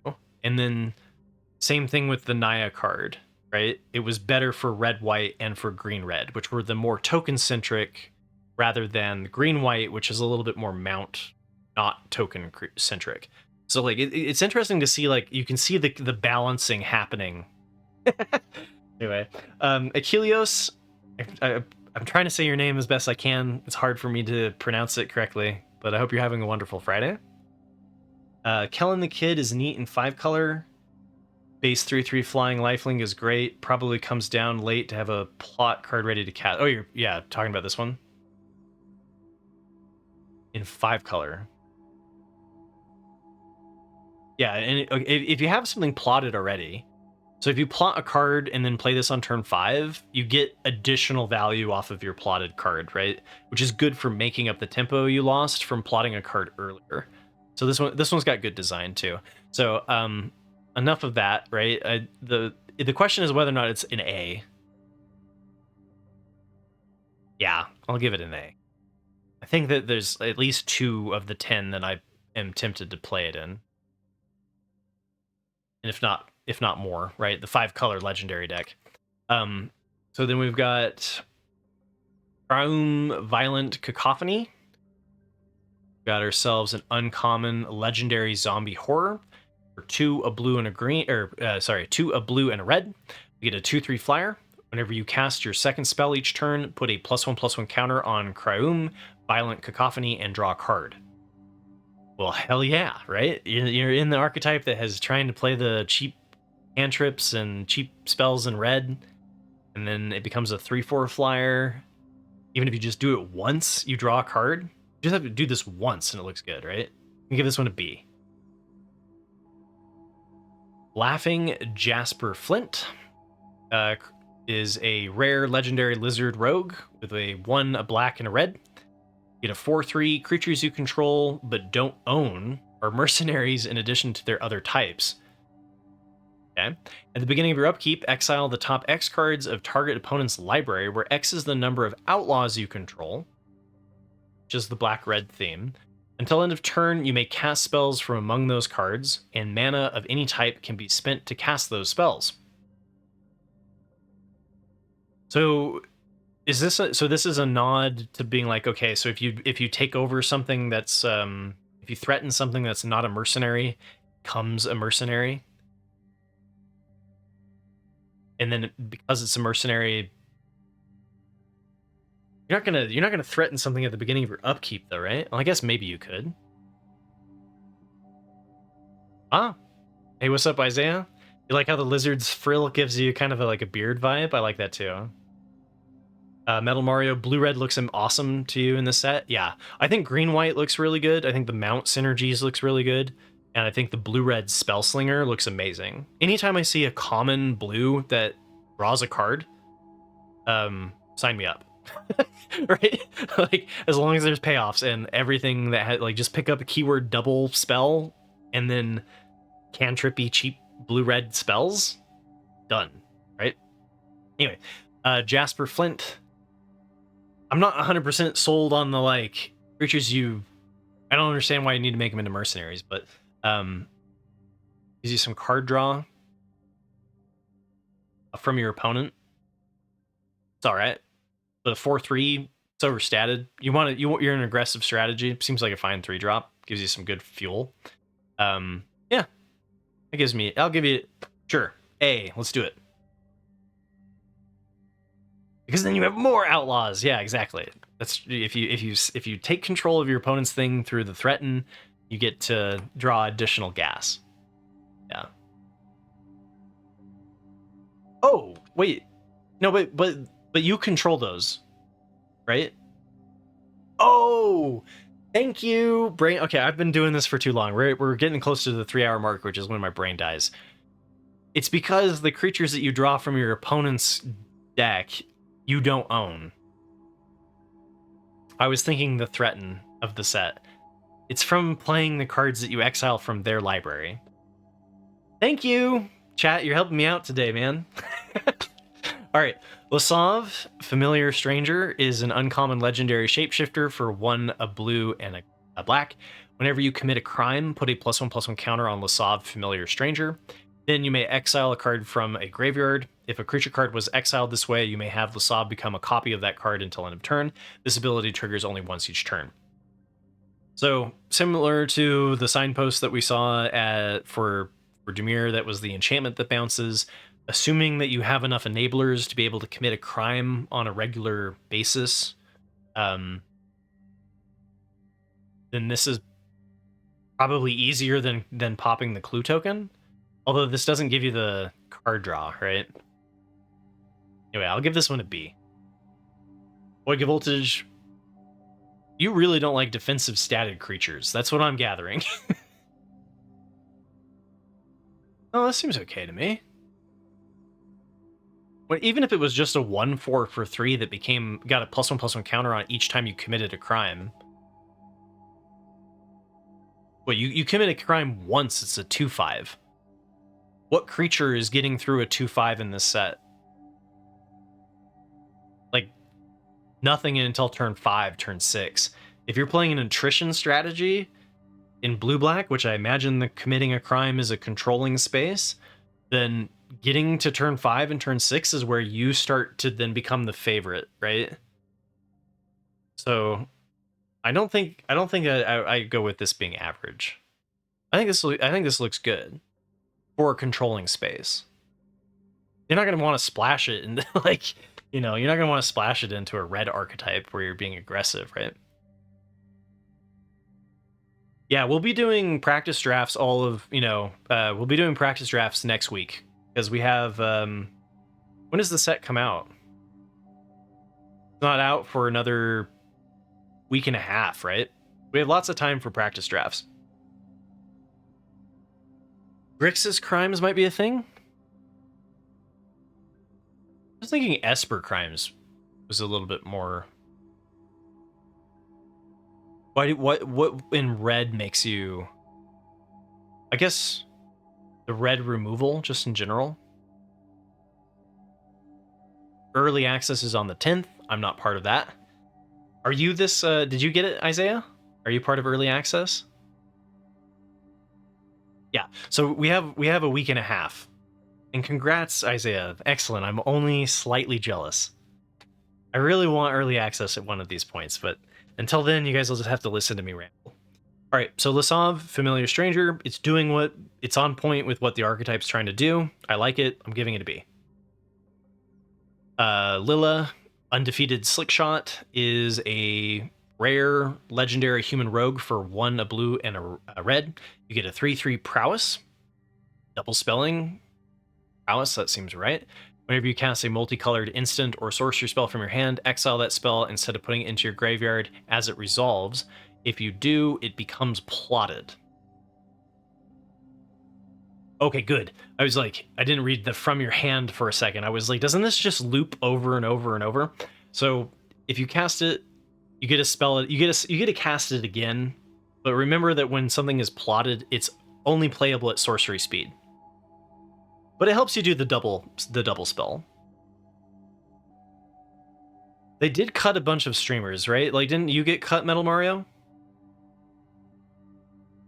I don't know why they did that, because like limited is better the more that they include, right? And it's not like they're losing money by including more content creators. Yeah, I don't know why they're doing that. It doesn't make sense to me. Especially as somebody who wants to get into it, right? It becomes more exclusive. I don't like that. It's going in the wrong direction. They should open it up so that you can play better sealed events or limited events. Okay, so Lilla, Undefeated Slickshot with the prowess on double spelling, plotting. Yeah. Seems great. I'll give this an A. Make your own luck. Look at the top 3 cards of your library. You may exile a non-land card from among them. If you do, it becomes plotted. Put the rest into your hand. So we get an uncommon sorcery for 3, a green and a blue. And it's slow. Oh god, it's slow, right? First off, you have to hit something in the top 3 cards of your library that's worth paying 5 mana for. And if you have a really good payoff for this, and maybe, but most of the time, like imagine if you draw 3 lands, right? You get to plot a land. Oh man, this is why the rare was really, really busted in Simic, is because Simic is gonna suck. Plot is gonna be tempo negative, it's gonna be tricky, and cards like this are not helping the situation. So I'm gonna give this one a D. I do not like this card one bit. It's a grindy slow deck card that could completely backfire. If you pay 5 to then exile nothing. Oh, okay. I didn't. Okay, I misread it a little bit. If you exile nothing, put the rest into your hand. So at the bottom, the floor is a draw 3 for 5. Okay, that's acceptable. I'll give it a C. I thought it was like a potential whiff, where if you had 3 lands, you just straight up lost it, right? Where it was just like nothing happens. The 5 per draw 3 isn't terrible. I'll give it a C. It's also a you may, right? So like you can just decide to be like, all right, I don't want to plot this. I just want it immediately in my hand. But like, I'm not super stoked about this, right? So far the signposts that have been kind of meh have been Golgari, Simic, and was there another one that was meh? I'll have to like go back and relook at this, right? But there's a couple of whiffs, I think, on the archetype, and I'm a little bit nervous about Simic, but there's a rare that makes up for it. All right, Malcolm the Eyes is a rare legendary siren pirate for a blue and a red. You get a 2/2 flying haste. Whenever you cast your second spell each turn, investigate. Hell yeah, let's go. I'm fine with that. I'm giving it an A. Marchesa, Dealer of Death, is a rare legendary human rogue for a blue, a black, and a red. Here's the Grixis. Whenever you commit a crime, ding ding ding, Isaiah wins. I thought it was Esper, but you know, Esper's doing the weird like aura thing, right? Blue, black, red is the crime deck. You may pay 1.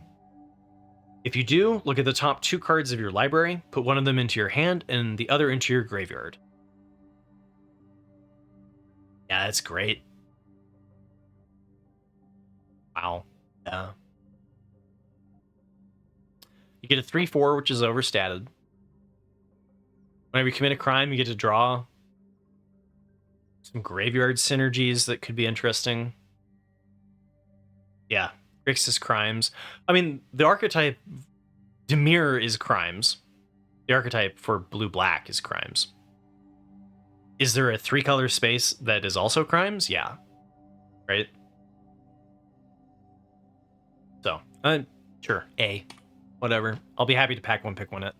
All right, so now we've got Miriam Herd Whisperer, which is an uncommon legendary human druid. You get a for green and a white, you get a 3/2. As long as it's your turn, mounts and vehicles you control have hexproof. No, why did you print this in at uncommon? All of my creature-centric things become hexproof, and you can't commit crimes by attacking them. I guess it itself doesn't have hexproof, right? Whenever a mount or vehicle you control attacks, put a +1/+1 counter on it. It's not even +1/+1 until end of turn.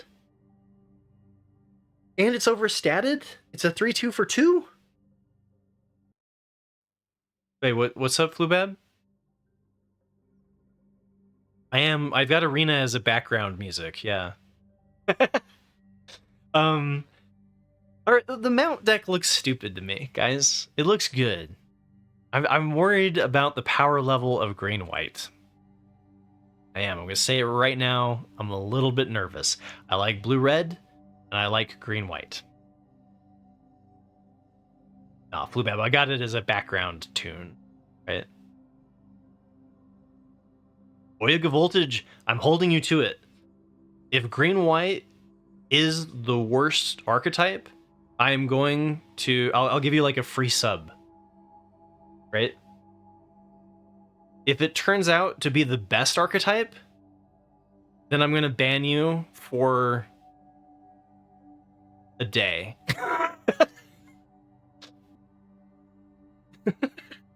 I don't think... I mean, we'll see. We'll see. Green-white is often the worst archetype? When was it the worst archetype? When was green-white the worst archetype? Was it really... I don't think it's the worst. I mean, Lord of the Rings, it was kind of a rough space, but I liked it. I liked it a lot. Or maybe I should just like add... I'll just add text. Like, I'm not going to ban you, right? Maybe I should add text to my stream somewhere that says, like, Oyuga Voltage was wrong. And we'll just keep it up for the whole set.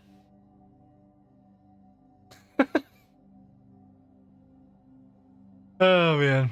Yeah, no, I think green-white's fine in a lot of sets. I think green-white looks good in this set. Anyway, this is great. I love this. I think that giving everything hexproof in a set where interaction is so important and centric to the committing crime archetype, I think it's crazy to give everything hexproof. And then like green and white both have ways to protect this card for 1 mana with Snakeskin Veil and the like white spell as well. It gives indestructible. And then it's a permanent +1/+1 counter on your mount and vehicle synergy creature cards. I don't know. I just think this is I'm worried about green-white. That's all I'm saying. That's all I'm saying. Right? I'm a little nervous. Anytime I see the keyword hexproof, right, I get nervous. Okay, so yeah, I'm tempted to give this an A because I think the green-white's looking like personally my favorite archetype. But I you know, chat's got some reservations on it. And we'll see if Oyuga Voltage is bad. Bluebab, you think it's too high? You don't think green-white's going to be the best color pair? Okay, well, part of why you're all here is my hot takes, right? And wild speculation. You heard it here first, right? I'm thinking green-white's going to be the best archetype.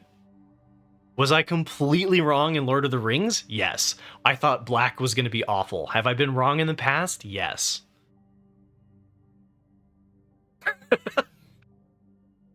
All right. Onward and upward. Obeka, Splitter of Seconds. We get ourselves a rare legendary creature, Ogre Warlock. 1, a blue, a black, and a red. We get a menace 2/5. When Obeka deals combat damage to a player, you get that many additional upkeep steps after this phase. What is this? Get that many additional upkeep steps? Oh, is it so that you can cast plots at instant speed? Oh, that doesn't make any sense. Oh, upkeep. Okay, upkeep triggers, right? So Archfiend of the Dross, you just lose. You get that many though. It's not your opponent's upkeep, so it's just like stuff that happens on your upkeep. What's been in the set that's like? All right, obviously this is a build around card, and I'm too dumb to see what the build around is. So I'm gonna go with this one being like a D. A 2/5 menace for 4 is understated, and I'm not seeing it. I'm not seeing the clear benefit to having a bunch of upkeep steps. So I don't like it. Oko, the Ringleader. We've got ourselves a mythic legendary planeswalker. Oko is here to cause problems once again. Got a 2, a green, and a blue. I think there's an Oko in the vault too, right? The list cards. At the beginning of a combat on your turn, Oko, the Ringleader, becomes a copy of up to 1 target creature you control until end of turn, except he has hexproof. Uptick, draw 2 cards. If you've committed a crime this turn, discard a card. Otherwise, discard 2 cards. -1, create a 3/3 green elk creature token, and -5 for each other non-land permanent you control, create a token that's a copy of that permanent. Well, I mean, so any planeswalker that creates a 3/3 is an A. The question is this an S? The uptick's okay. Then for each other non-land permanent you control, create a token that's a copy of that permanent.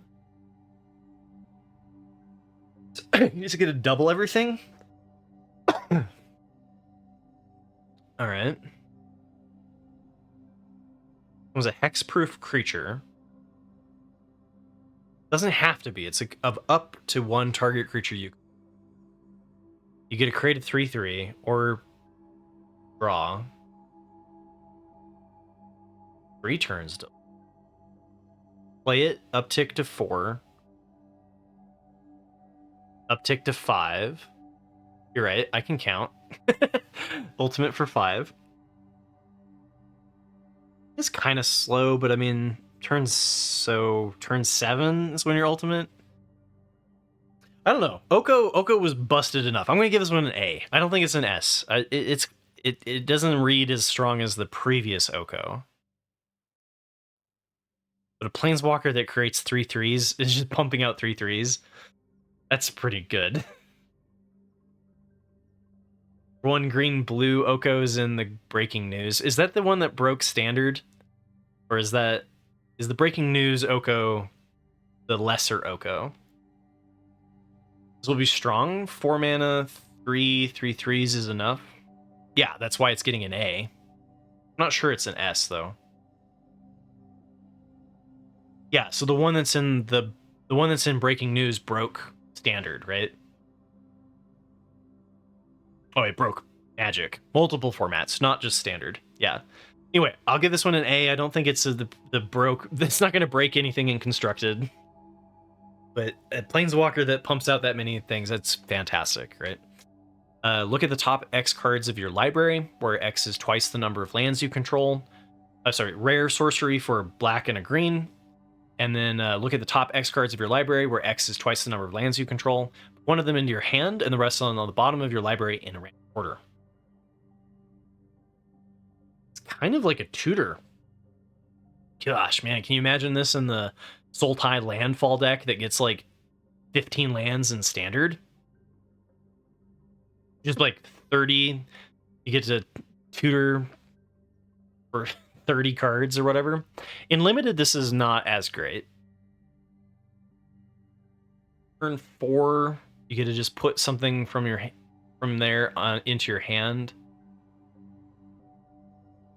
Maybe depends on how many. Like, it depends on how good of a bomb you have, right? Kira, you think this is a D?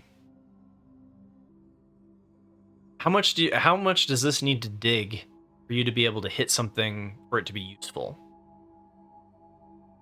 Because we've seen stuff that will dig for like 4 or 5 or 6, and like commune with spirits, right? Back in Neon Dynasty. Yeah, I don't think I'm going to give this a D. I think I'm going to give this a C. But it is dependent on if you've got some bombs that are worth digging to. Especially because you could plot this and then cast it when you have like 5 or 6 lands and dig very deep for a bomb. Yeah, when you're at 6 lands, you go 12 deep. That ain't bad. Yeah, I do too. Metal Mario, I was thinking the same thing. I was like, and put the rest on the bottom of your library. I was like, dang, this could be the ultimate enabler, right? Because if it milled, if you looked at it on turn 2, you could mill 4 cards, put one of them into your hand. You would definitely mill yourself, right? So good. Be so good. Especially in the Reanimator archetype. One can dream. Too much self-mill for 2 mana? Yeah, exactly. That would be the problem. Mill 4 and pick up a card for 2? Fantastic. It's got good art, too. Yeah, I like that. Man, I've really bogged down, guys. We're going at a snail's pace here, but it's been fantastic. Thank you for being here, and thank you for being a part of my community. People on YouTube, my YouTube video is going to be a little bit on the long side. Might have to break it up into part 1, part 2, and part 3. But who cares? The broad scheme of things, it really doesn't matter. So anyway, yeah, I think give this one a C. Rakdos Joins Up is a rare legendary enchantment for 3, a black and a red. When it enters the battlefield, return target creature card from your graveyard to the battlefield with 2 additional +1/+1 counters on it. And then whenever a legendary creature you control dies, Rakdos Joins Up, deals damage equal to that creature's power to target opponent. I mean, it's not as good as Annie Get Your Gun, right? That one seems to be the best legendary payoff, but there have been a couple, and if you have the legendary creature thing, being able to shoot your opponent regardless if the creature dies or connects, either way you're dealing that damage, is going to be pretty sweet in the Rakdos, or in the legendary deck, the 5-color legendary deck, right? And then like a 5-cost Reanimator that puts 2 +1/+1 counters on it is all right. So I can't remember what I've been giving the legendary payoffs. I need for consistency, the Annie Get Your Gun one felt the best of the 3 so far, but I do think that this is playable in the legendary space. So the legendary space is not every deck though, so I'm not going to give this one an A. I'm going to give it a B. Which for a rare is, not great. But I do think that if you're doing the legendary thing, this is another payoff, right? Rakdos the Muscle is a mythic legendary demon mercenary for 2 double pip black and a red. You get a 6/5 flying trampler. Whenever you sacrifice, so Rakdos has some big flying tramplers in this set. Whenever you sacrifice another creature, exile cards equal to its mana value from the top of your top of target player's library. You can mill your opponent. Until your next instep, you may play those cards, and mana of any type can be spent to cast those cards. So there's actually like a Grixis there's a Grixis mill that's possible, right? We saw some mill in Dimir, and then we've seen black-red cards that exile stuff from the top of your opponent's library. So there could be a Grixis mill deck that's kind of like a rarity. But sacrifice another creature, Rakdos the Muscle gains indestructible until end of turn. Tap it, activate only once each turn. Well, we know that one's a problem, right? What was the stupid flying Rakdos dragon that had the same thing? And yeah, and targeting a player is a crime too, so it fits into that Grixis space, right? Yeah, Immerstrom Predator. Thank you, Circovitz. That was the one I was looking for. Yeah, this is an A. This is an A. Honestly, they've done a pretty good job of like the like the commons feel like commons, the uncommons feel like uncommons, and the rares feel like rares. Like not a lot. Like I haven't had a set review where I'm like rares get A's, uncommons get B's, commons get C's, right? I feel like if I go back and look at like how much mine lines up that way, it feels above average for this set.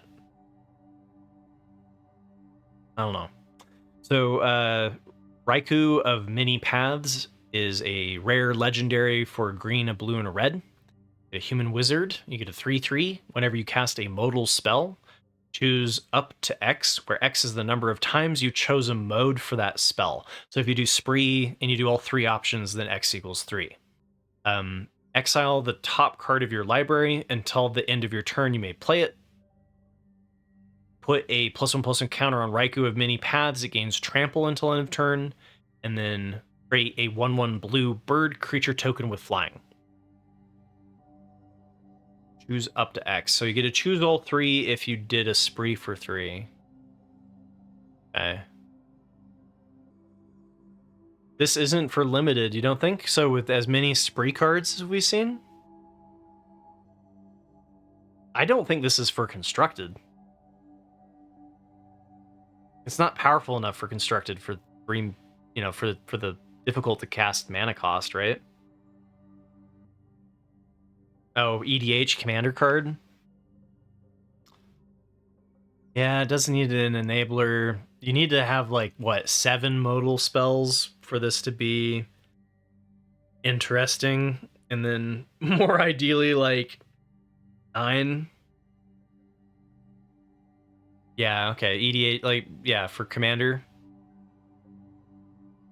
All right, commander card. You see that? Yeah, there's not enough payoffs up for it to be. It's just a difficult to cast 3/3. I gotcha. I'll give this a D. Roxanne, Starfall Savant, is a rare legendary cat druid, 3, a red and a green. Whenever Roxanne enters the battlefield or attacks, create a tapped colorless artifact token named Meteorite. When Meteorite enters the battlefield, it deals 2 damage to any target, and add 1 mana of any color. Okay. Meteorites are mana fixing. Like it. Whenever you tap an artifact token for mana, add 1 mana of any type that artifact token produced. So they tap for 2. Alright. Enters the battlefield or attacks. You don't get to immediately use it, but you get to use it later. And red-green has that treasure sub-theme. Okay. Roxanne. Everyone suddenly got a police song stuck in their head. Well, that sounds... This looks great to me. It deals 2 damage when it enters the battlefield or attacks. It's a little bit understated, but then you get to, like, have all of the mana that you could ever possibly want. I don't think it's, like, I don't think it's that... It's not amazing.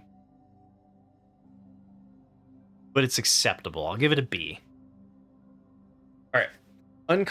Ruthless Lawbringer is an uncommon vampire assassin for 1 a white and a black.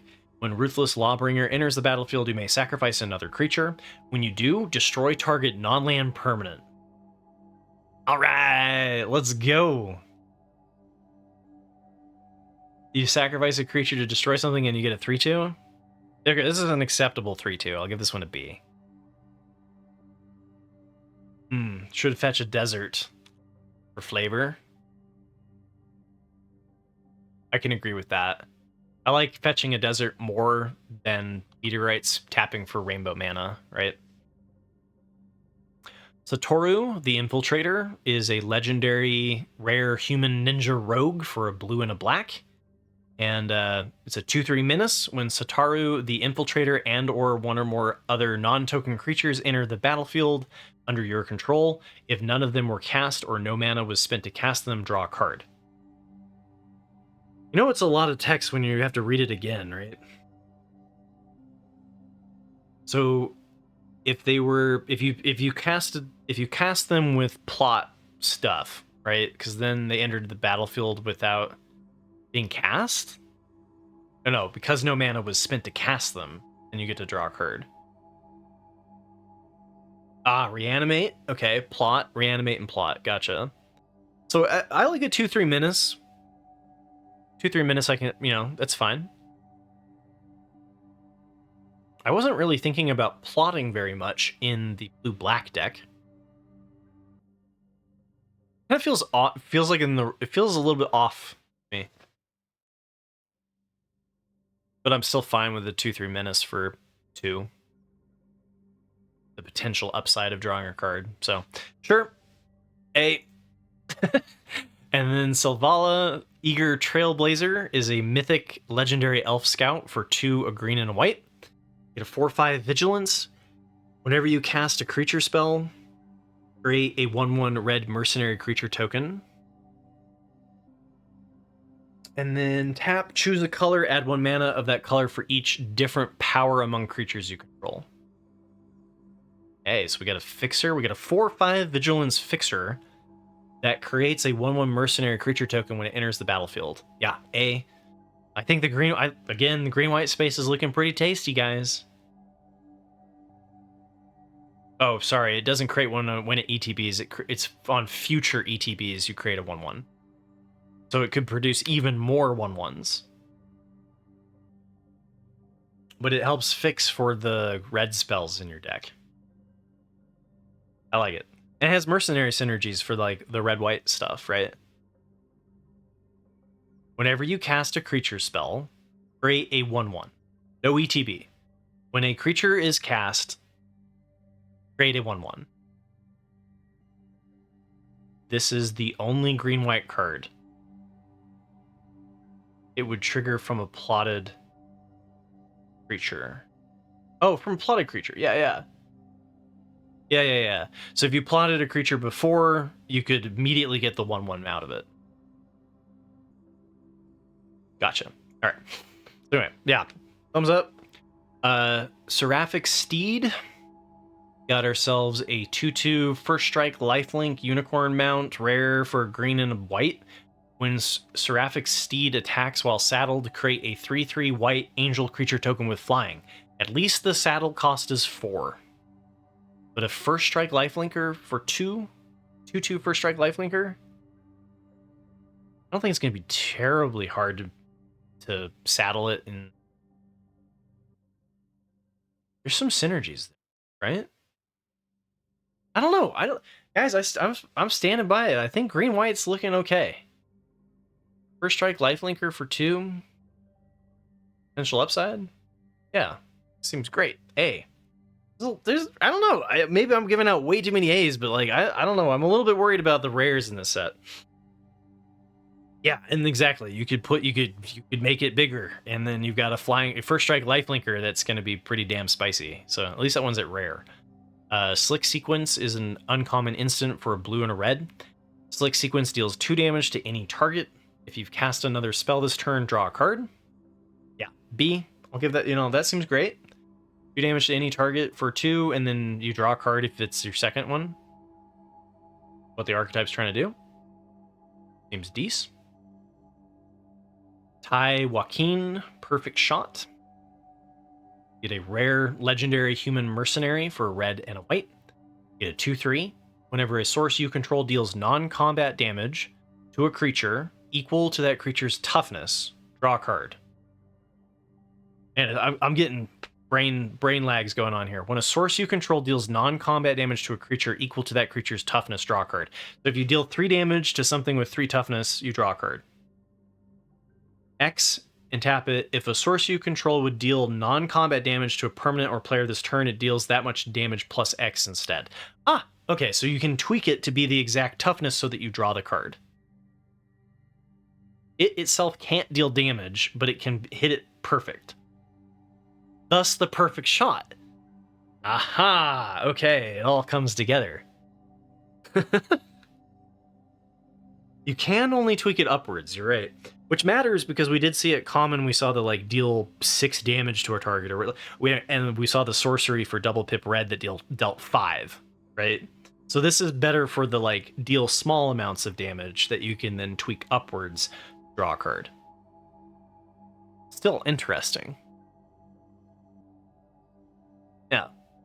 It's good enough, right? Whenever source you control, I mean, this is where like I've given out some A's that probably were like should have been A pluses. I've given out some A's that should probably have been like A minuses, right?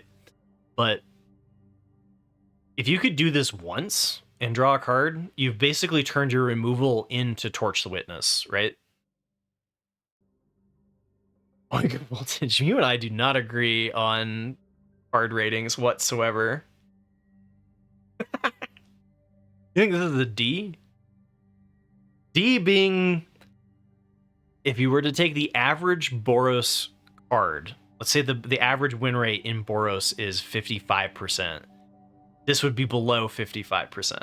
It would hurt your deck in the average deck to play this card. To play a 2/3 that can draw you cards. Yeah, can a 2/3 vanilla ever be a D? I don't think I'm going with a D voltage, Oiga Voltage, but I hear you. Well, I think in this set, Boros is actually looking a little bit more mid-range than aggro. Personally, I think it's more of a go-wide mid-range strategy, which this fits well into. So I'm going to give this one an A. Everything gets an A. Vial Smasher, Gleeful Grenadier, is an uncommon legendary goblin mercenary. You get a 3/2 for black and a red. Whenever another outlaw enters the battlefield under your control, Vial Smasher, Gleeful Grenadier deals 1 damage to target opponent. Okay. That's what black red's about. Seems about right. There's 3/2 4/2. Seems okay. It commits a crime too, right? So Gleeful Grenadier deals 1 damage to target opponent, commits a crime every time that you play an outlaw. You'd be giving this one like a B-. I don't know. Draw cards pretty powerful in a mid-range strategy, right? But yeah, this one's committing a lot of crimes, which is good for the Grixis space. I like it. B. Although, I have to say, with an asterisk, right? You play this on turn 2, then they on turn 3 play a 2/4 common on white, and you're kind of sad. Right? Reach, not as in reach for flyers, but reach as in damage on board stalls. Yeah, exactly. Which we also saw, we saw another card that was like that. The 5-cost red common has good reach. So, Vraska joins up. Got ourselves a rare legendary black-green. When Vraska joins up, enters the battlefield, put a death touch counter on each creature you control. God, I wish this had flash. Whenever a legendary creature you control deals combat damage to a player, draw a card. Oh, okay, so you're doing it as like a threaten, right? You're like, well, you got to let me through, or I draw a card, right? My 1/1s are going to trade with your stuff, or they're going to draw me cards. I don't know, maybe I've been at this for too long. I certainly have been at this for too long, but I'm starting to feel like these are all good cards. I haven't found anything that's like very few unplayable cards in this set. So I'm having a hard time differentiating what's gonna offset each archetype from one another, right? Vraska joins up, enters the battlefield, put a death touch counter. So permanently everything gets death touch for 2. And whenever a legendary creature you control deals combat damage to a player, draw a card. Again, this is another one that, like, I'm going to give this one a B. I think this is good in the, like, the legendaries deck.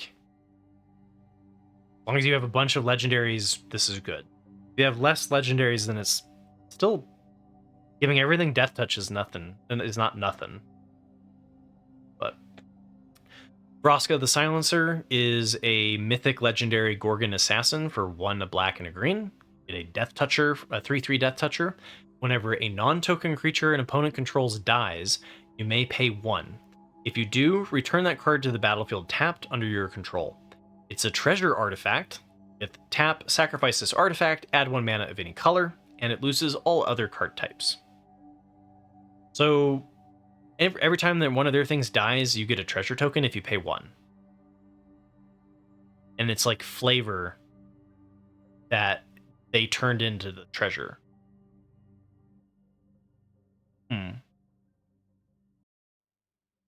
Oh, good point. Thank you there, Zontic. Treasure with the ability of if this card, when this card goes to the graveyard, etc., right? It does keep the abilities, right? I remember now. We've seen this sort of thing in the past, right? So, it's still, you know, it's okay. Everything dying, 3/3 death touch is great. Everything dying, turning into treasure is okay. There's some stuff that would be really sweet, like the 1/3 common and white that dies and draws a card. And you get the ETB effect. Yeah. Yeah, you get the ETB effect. You get graveyard effects if they are when you sacrifice it for mana. Yeah, Printing Champion would give you a 1/1. There's enough in this set that at ETBs, I think this is going to be great. It's fine. Surprise, surprise, another A. All right, Wrangler of the Damned. Got a 3. We've got a uncommon human soldier for 3, a white and a blue. 1/4 flash. If I'm giving out too many A's and you feel uncomfortable with it, you can just make all of my A's into B's, and you might feel better. And then all of my B's into C's. Wrangler of the Damned. We've got 3, a white and a blue for an uncommon 1/4 flash human soldier. At the beginning of your instep, if you haven't cast a spell from your hand this turn, create a 2/2 white spirit creature token with flying. Well, this one is what the other one should have had, right? Was the ability to play it for flash. Because then, like, we had that one that, like, draws a card, right? But only if it survives for a round, and only if you continue to not play things on your turn. But being able to create a 2/2 spirit creature token with flying, this is the thing that kind of gives me hope. The only problem is it's a 1/4 for 5. It's understated. A 2/2 white spirit creature token with flying, though, does eventually win you the game. If you can survive, right? I mean, I feel like white-blue is very, very... It's got to be very, very controlling. We saw some really good defensive creatures in white. We saw some really good defensive creatures in blue. We saw good removal in white. We saw good counter magic in blue. So there is going to be a blue-white attrition deck that, like, slowly wins through flying. Right?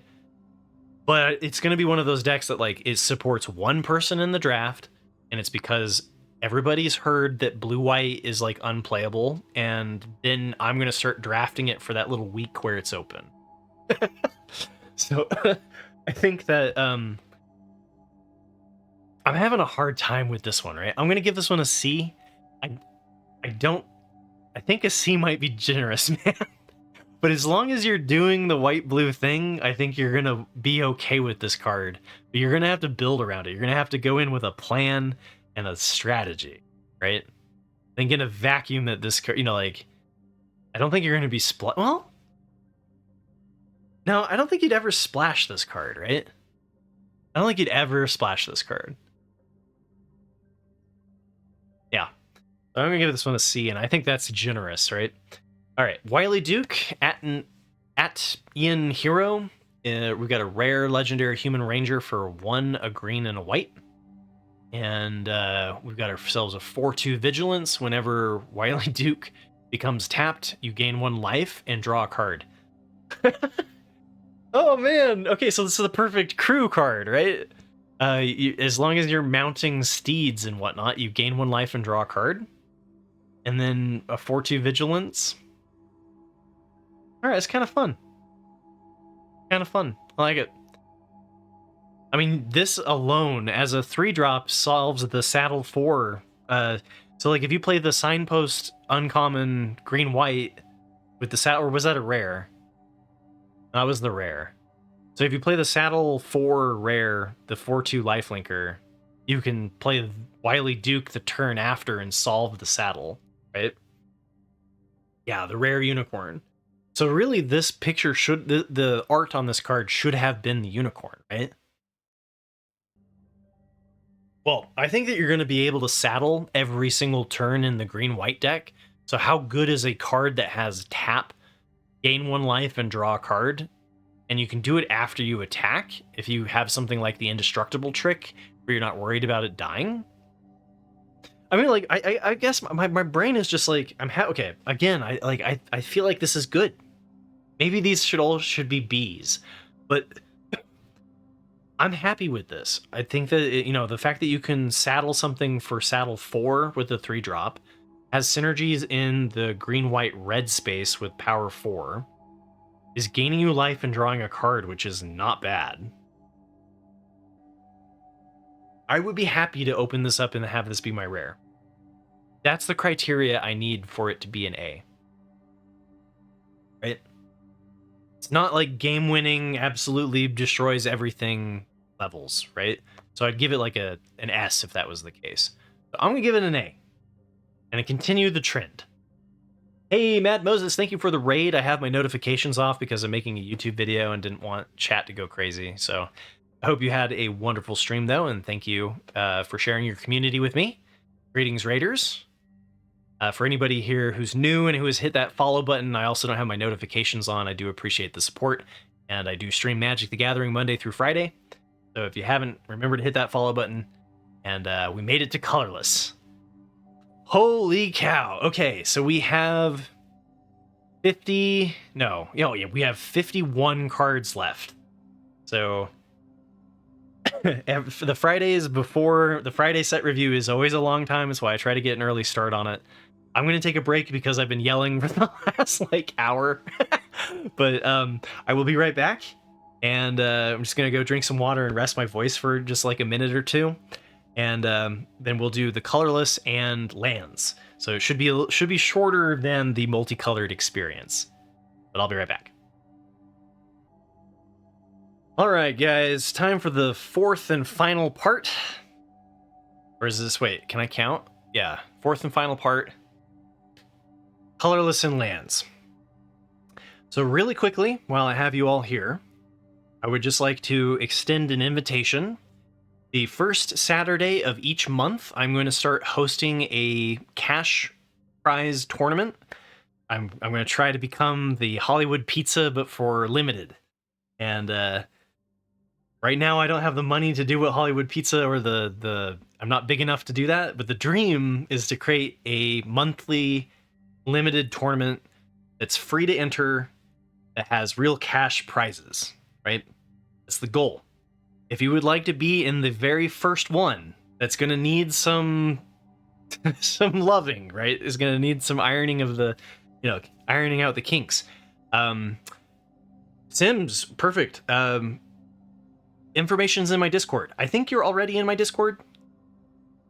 If you're in my Discord, the link is in the channel ACDC with the date, so 04/06/24. Registration. It's a first come first serve, but I don't think everybody who's registered is actually going to show up. It's on MTG Melee because Matcherino has failed me, and so we're going to be trying to do it through there, and it's going to be open deck lists. It's going to be single elimination, and I'm going to be putting out $5 for each pod. So if the very first one only has one pod, which I think it will, then the cash prize will be only $5. And it will also be a crowdsource option, though, if other people want to put in a $5 entry fee or donation to make the kitty bigger. That would be much appreciated. And we're going to be starting tomorrow. So it's going to be the first Saturday of each month with a at 1 p.m. Eastern. So if that appeals to you, join my Discord and look for the registration on MTG Melee. In May, we'll be playing this set. So we're going to be playing Outlaws Thunder Junction, or Outlaws at Thunder Junction will be on May. What is that? 4th? Yeah, May 4th will be the next one. It'll be round 2. So we'll see how it goes, but that's what I'm going to be doing tomorrow. So if you'd like to come by on Saturday, that's what we'll be doing then. And I'm really looking forward to it. I think it's going to be a lot of fun. And I also do a weekly community tournament on Tuesdays, but they tend to be a little bit later. They tend to be 7 p.m. Eastern. So I'm trying to do it earlier for people who are in Europe. Yeah, and May the 4th be with us, right, Ula?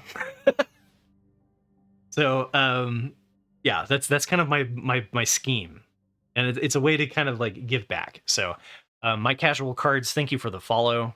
Mill Sherby, thank you for the follow as well. Roldan, thank you for the follow. There's been a lot of follows today, and I didn't have my notifications on. So my casual cards, thank you. Polar Express, thank you for the follow. King River Rat, my goodness, thank you everybody. With that, let the show continue. How many hours is that from now for tomorrow? God, it would be easier to go backwards for me. It would have been 6.5 hours ago. So, you know you've been doing this too long when your brain starts to die. 17.5 hours? Yeah, thank you. I was like, math, come on, don't fail me now. All right, here we go. Colorless time, here we go. Bandit's Hall, uncommon artifact for 3 colorless. Whenever you commit a crime, put a loot counter on Bandit's Hall. Tap, add 1 mana of any color. So we've got our classic Mana Rock. Tap 2, remove 2 loot counters from Bandit's Hall, draw a card. I'm not a huge fan of Mana Rocks. Generally, taking turn 3 off is just something you don't want to do, you know? Unless you've got a strict, a specific plan in mind. The card draw on the Mana Rock is tempting, though. You have to do it twice, 2 crimes to be able to draw once, and you have to pay for it. I'm gonna give this one a D. Not unplayable, it's just not my cup of tea. Mad Moses, the time is 7 p.m. CET for those in Europe. Thank you. Yes. And Universal Central Time UCT, I'm not sure how many that is, but I'm not a Manolith believer, Isaiah. I also tend to have a bias towards 2-color decks. Right? I like 2-color focused decks because I hate losing to mana variance, and playing multiple colors increases that experience, right? But this set looks like it's going to be a multicolored set. The fixing looks really good. I do think that that means this could be slightly better than it is in other ones. Yeah, and just like I know that you like to do, you like to paint with all the colors of the wind. Everybody has their own preferences, which is the great thing about Magic. I love that it's not correct either way, right? There's pros and cons either way. So, Boombox. Oh wait, yeah. So I gave that one a D. Boombox is a uncommon artifact for 2. It has tap 6, sacrifice Boombox, destroy up to 1 target artifact, up to 1 target creature, up to 1 target land. Land destruction? Oh my.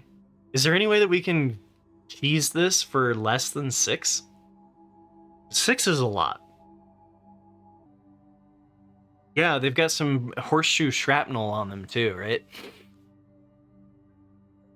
It's 8 mana to destroy an artifact, a creature, and a land. We've seen this sort of thing before. It tends to be a little bit too expensive for my taste. Yeah, decent sealed card. I agree, Mirror Broker. It's like the slower it is, the better. Yeah, and maybe if you're in like if the set becomes if the set's really grindy and about value, then like sure. I'm gonna give this one a D as well. Gold Pan. That D might be a little bit rough, but like especially in a set that has this much removal, like an interaction, I don't feel like I'm gonna need to do that. Gold Pan is 2 colorless for a common. When it enters the battlefield, create a treasure token. Okay. Equipped creature gets +1/+1, and equip cost of 1. I like this. Yeah, this one's just for fun, right? Just because you don't get to do land destruction very often. Yeah. I'm with you on that one, Isaiah. Gold Pan, I like this. Right? So you're paying 2, but you get a treasure token, so you're really only paying 1. And then equipped creature gets +1/+1. Kind of like a short sword. Yeah, exactly. So short sword is +1/+1 with an equipment cost of 1, but it costs 1. So the question is whether or not paying 1 is worth it for the treasure production. But remember, green-red is power 4, right? So you can make your 3 power thing into a power 4 by equipping it for 1.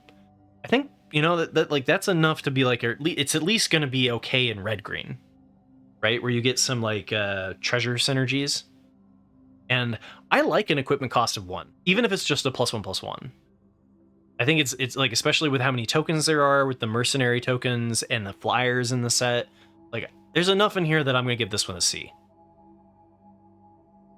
Yeah, and it's ramp if you want, right? Which it matters in the rule deck, I think. Lava Spur Boots. Equipped creature gets +1/+0 and has haste and ward 1, and equipment cost of 1. Okay.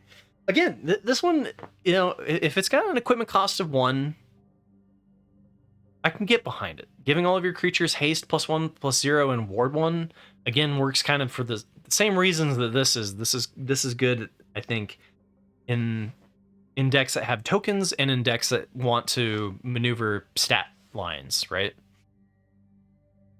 I'll give this one a C as well. Ward 1 too is not nothing. Luxurious Locomotive. Uncommon vehicle for 5 colorless. Luxurious Locomotive attacks. Create a treasure token for each creature that crewed it this turn. Crew 1, activate only once each turn. Oh, because crew you can crew multiple times. But this one you can't. But you can still tap more than one creature through something with crew 1. Alright, 6/5, crew 1 for 5. When it attacks, create a treasure token for each creature that crewed it. I mean, even if it just creates a 1 creature, a 6/5 vehicle, 6/5 vehicle with crew 1 for 5 that creates a treasure token each time that it attacks. Oh, this is so you can't crew a bunch with the attack trigger on the stack. I gotcha. That's right, because crew's not sorcery. Mount is sorcery, but crew is instant. Gotcha.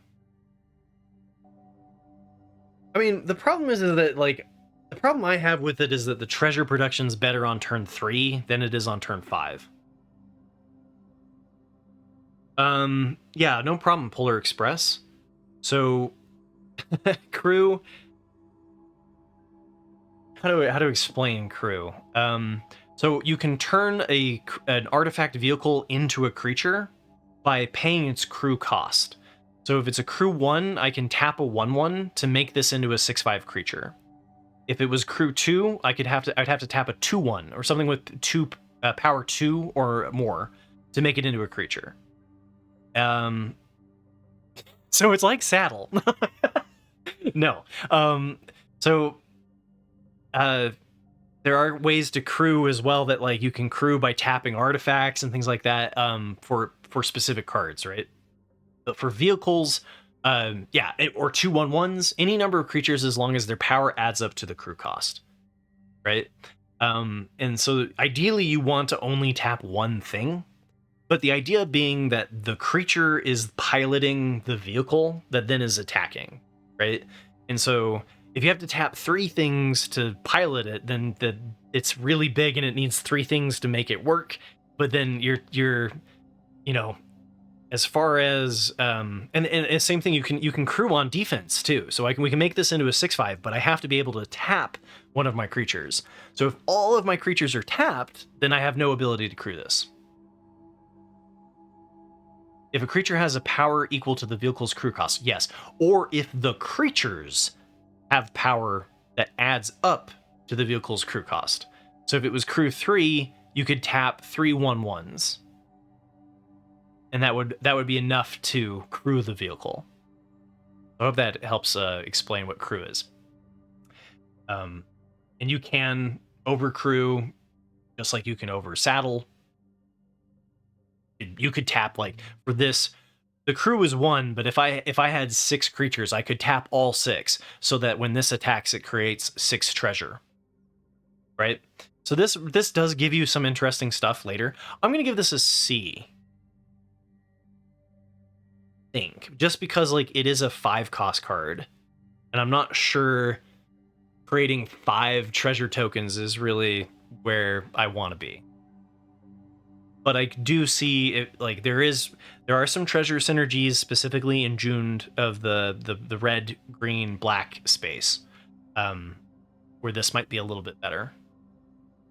But 6/5 for 5 is okay too. Like it's all right. Mobile Homestead is a uncommon vehicle for 2 colorless. It has haste as long as you control a mount. Hey, crew and mount together at last. Yeah, right. I think it's Jund. I think the command is that, right? June. All right. Mobile Homestead. When Mobile Homestead attacks, look at the top card of your library. If it's a land card, you may put it onto the battlefield tapped. Yeah, no, that was maybe a missed opportunity there. Is maybe I should have made it tuned with the 00. But anyway, when it attacks, look at the top card of your library. If it's a land card, put it on the battlefield tapped. Through 2. All right. So interesting. So if you have a mount, you don't need to crew it with the mount, which I feel like is a little bit of a flavor, right? Because you can crew this with whatever as long as you have a horse. The horse doesn't have to be part of the crew, though, right? I want this to be, it has haste as long as it was crewed by a creature with the creature type mount. Anyway, that aside, ramps. Crew 2, though? Oh, I don't like crew cost 2. If I play a mount on turn 2, that's a 2 power. How does this work? Okay, so I can play it as a haste creature on turn 3. Is there a 2 power 1 cost card that has mount? I don't think so. Yeah, Raider's Carve.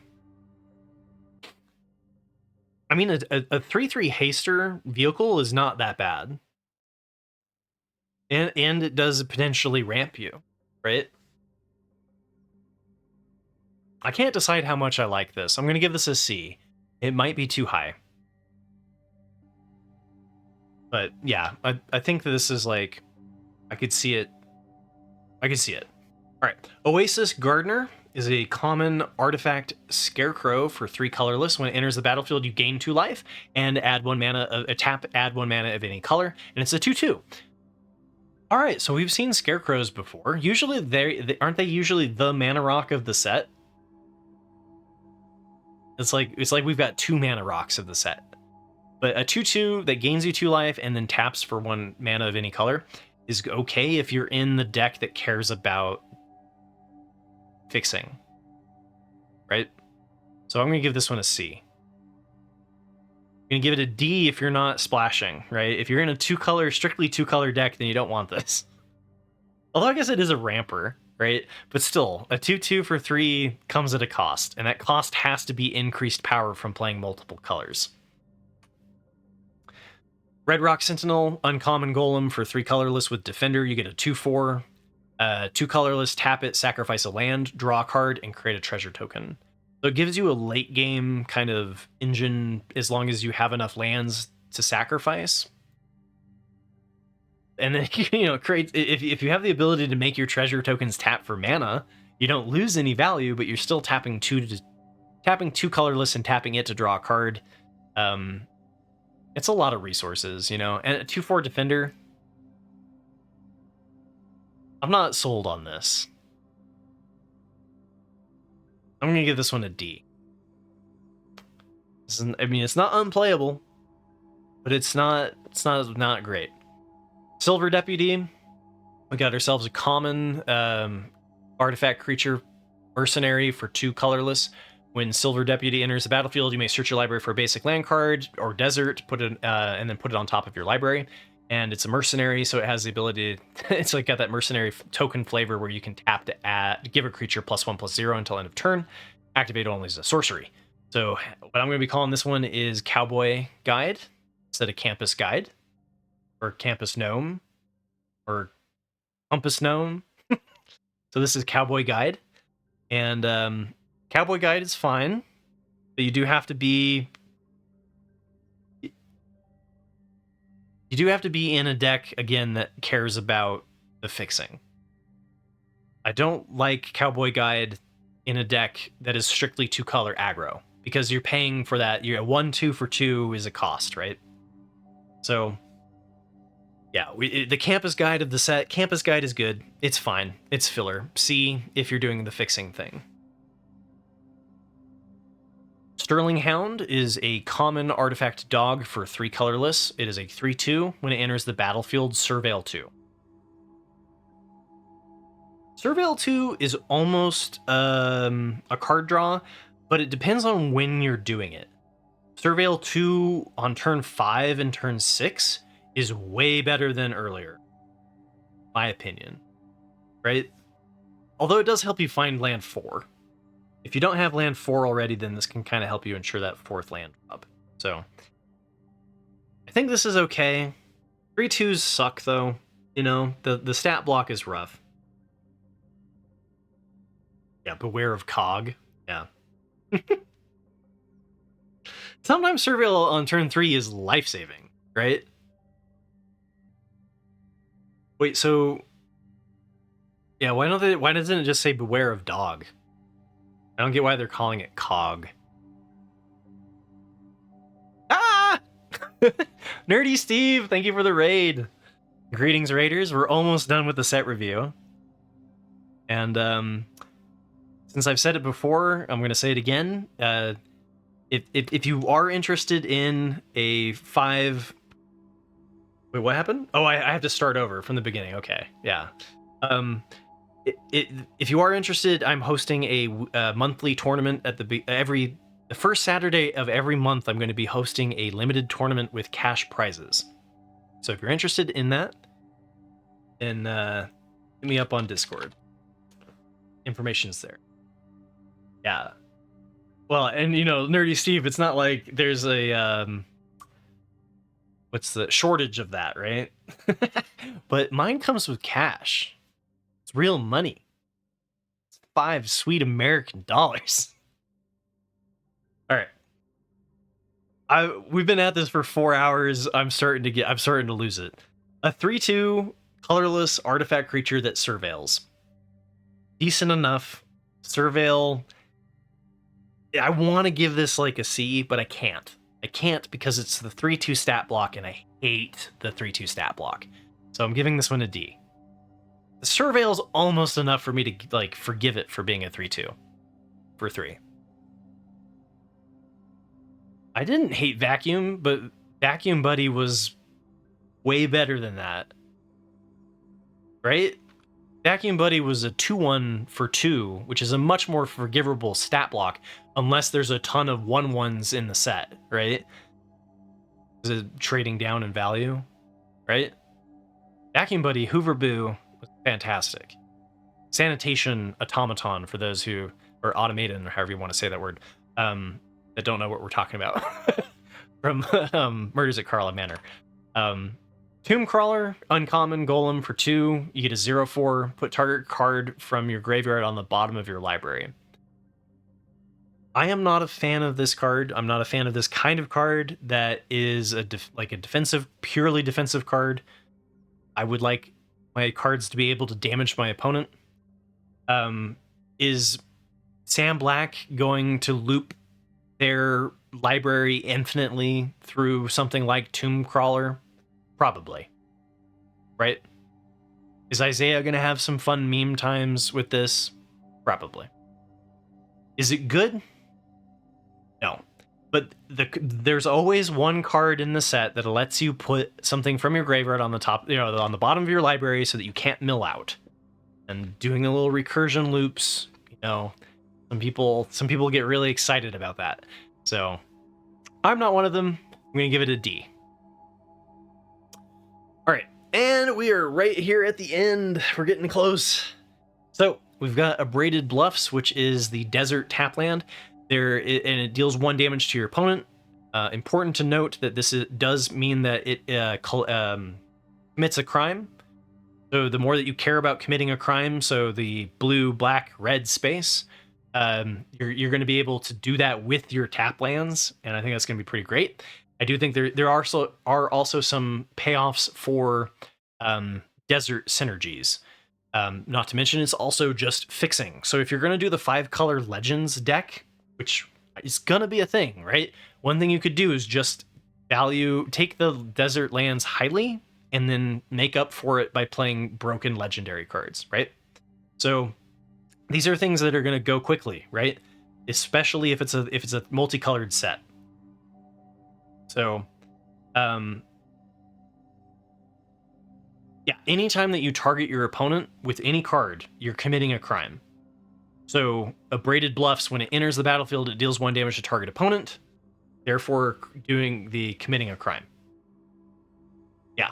So the desert tap lands targets commits a crime. Something to think about.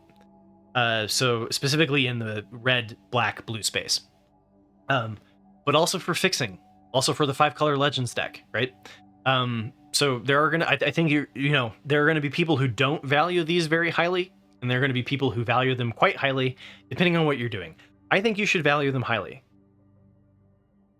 I think that the set doesn't look particularly aggressive.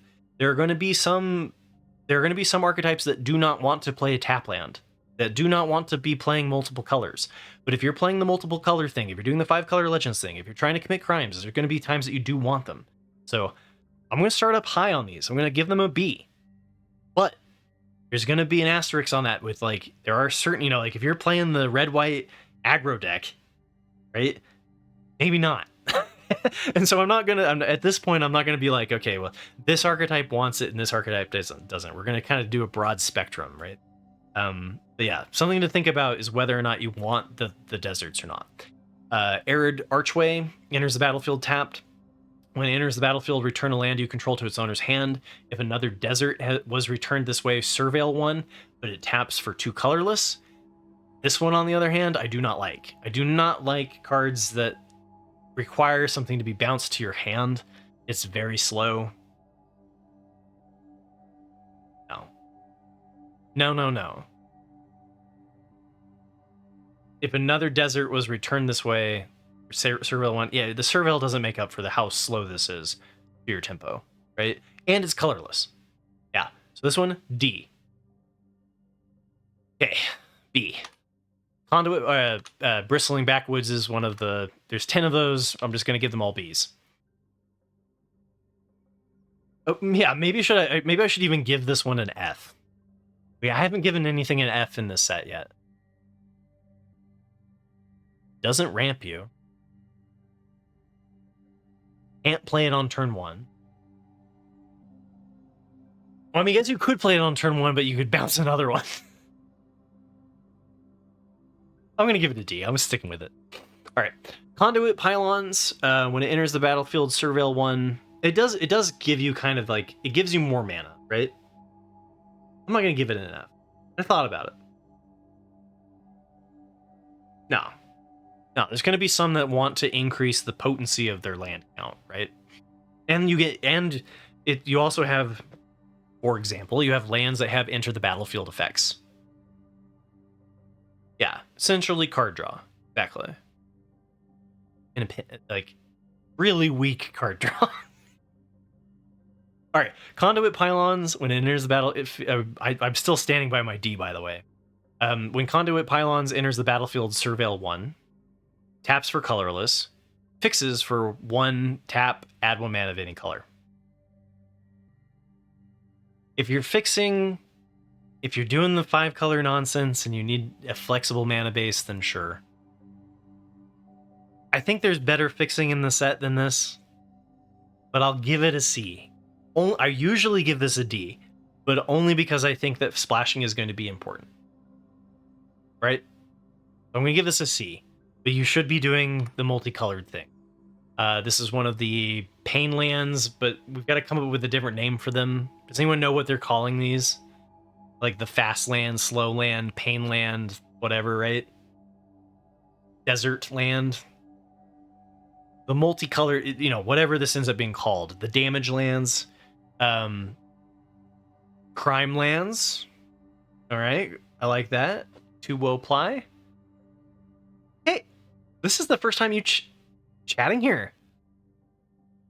I've seen you in other people's communities if this is the first time that you've been here. But welcome. I hope you're having a good Friday. I've seen you in Nummies. I've seen you in 3 Omegas. I've seen you in Isaiah's, I think. I mean, I like very familiar name. Happy to see you. Eroded Canyon, yeah, B. All of these I'm giving a B because I think the fixing is going to be very important. Mirage Mesa enters the battlefield tapped. As it enters, choose a color. It's fixing. Once again, if you value that, I'll give this one a C.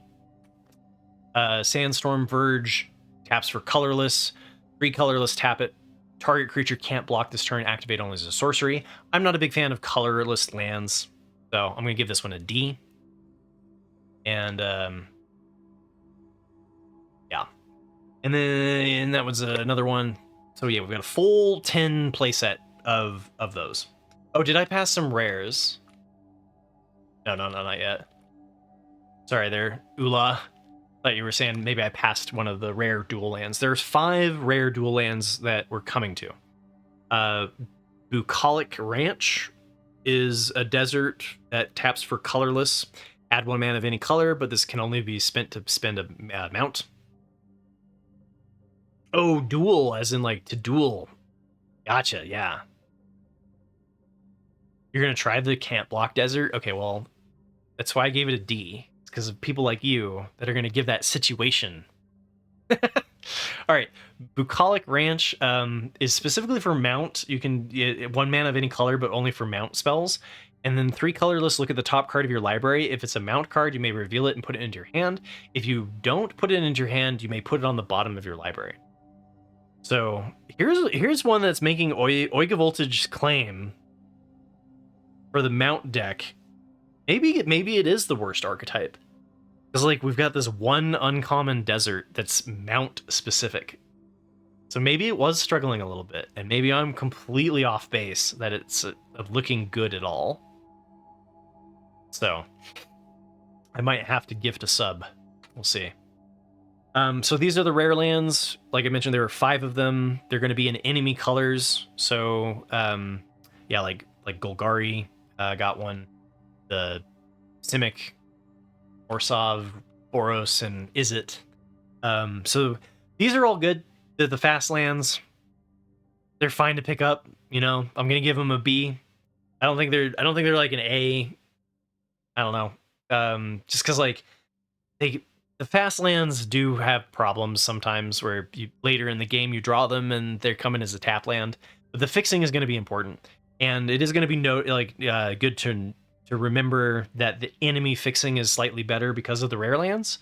The common fixing is all equal between all 10, so I don't think it's going to be that important because it is a rare. But minuscule. It'll be slightly easier to do enemy color pairs, or enemy color shards than it will be. What's the word I'm looking for, guys? The two and a cross than the ones that are off right next to each other. Mad Moses, I'm about to call it quits, man. I'm coming here to the end, right? So thank you so much for the raid, and thank you for sharing your community with me. Same with you, Nerdy Steve. I appreciate it. We're almost done. Honestly, this is the last card. So this is a number 158. Wedge. Thank you. Yeah. Shard versus Wedge. Wedge is going to be slightly better, maybe, because of the rare lands. The synergies, though, maybe not. We'll see. Anyway, the last card after all of the lands is a little juicy, a little reward for getting through the whole thing, I guess, right? They give us a mythic, legendary planeswalker, Jace Reawakened. And I'm pretty sure this is going to be in the packs. I'm not 100% sure on what's what's commander only and whatnot, but I'm pretty sure this one's going to be in there. And you get a legendary planeswalker for 2 blue. You can't cast this spell during your first, second, or third turns. Upticks to draw a card, then discard a card, or upticks for you may exile a non-land card with mana value 3 or less from your hand. If you do, it becomes plotted. And then starts out with 3 loyalty, and then for a 6 ultimate until end of turn, whenever you cast a spell, copy it. And you may choose new targets for that copy. So no way for it to protect itself. It has to come out, but it's kind of slow. I'm not really sure how I feel about this one, especially because of it's set aside from everything else. It feels more special, right? Feels like it's got something that I need to discover about it. I don't know. Seems kind of like a mid planeswalker to me. Am I missing something? Doesn't protect itself. It doesn't create a body. Yeah, I don't know. It almost feels like it's offset, right? Anyway, I'm gonna give this one a B. I don't think that this planeswalker is really just like shouting out to me. This is a payoff, and is it? Or double spelling? Yeah, I guess. This card is broken. Why is this card broken, Funder? Okay. Please explain. Because, I want to give it an A. Because it's the special planeswalker, right? Oh, you get 3 CMC of value, but it's slow. It doesn't defend itself, but you're right. It's like casting something for free 3 or less every turn. Okay. And it's plotted, so it's slow, right? You don't get to play it until the following turn. That is late game value, for sure. And in a defensive set, this could be better than what it reads. I will give you that. Thunderwunk, Thunderwunk's always right. For those who don't know, Thunderwunk has this higher energy vibe that we've talked about in 3 Omega's chat. And I think that you highly valued the Cryptex, which it was good, I'll give it to you, in very, very specific decks. So, because you were like, this one could be better than it reads. I don't think it was in the majority of situations. I think Jace Reawakened is probably not great because it can't defend itself, right? I'm gonna give it a B, which it's not unplayable, right? You do have to have defensive creatures though. Like if you play this and you're playing the 0/4s and the 1/4s and the 2/4s and you're just gonna try to outvalue them by protect Jace at all costs, you can do that. If you never wanted to draft Jace Reawakened and you wanted to just skip it entirely, sure. That just means Thunderwunk and I will get to play with it more. Oh man, that was a long experience. That was really great, though. Thank you so much, everybody, for hanging out here and chatting it up, and nerding out and doing some wild speculation with me. I really do enjoy it. It's one of my favorite parts of a new set coming out each time, is to have disagreements, have arguments about like what was going to be the best card, what was going to be the worst card, etc. So we'll see who's right. Oiga Voltage, if green white's the worst, or if it's the best, or if it's somewhere in between. And thank you, Ula. I really appreciate it. The positive feedback always makes me feel so great. So thank you very much for the feedback. I appreciate it. And this did take some work to put together, but it's definitely something that I enjoy. So I hope to see you all tomorrow at around 1 p.m. Eastern, which is 7 hours from whatever time it is right now for you tomorrow, for the first ever cash prize AC/DC Saturday tournament. And that'll be kicking off tomorrow, so hopefully I'll see some of you then. And I should raid somebody. Who are we going to? All right, Scuffle Deluxe. Are they doing their own? What are they doing? They're doing a set review. All right, let's keep it going. So Scuffle Deluxe is a Magic the Gathering content creator, all around great person, and is doing a set review as well. So let's go see where our stuff contradicts. Piggy UK, thank you for the follow. And I will catch you all on, tomorrow. I'm used to saying Monday on Fridays. All right, catch you tomorrow for the tournament.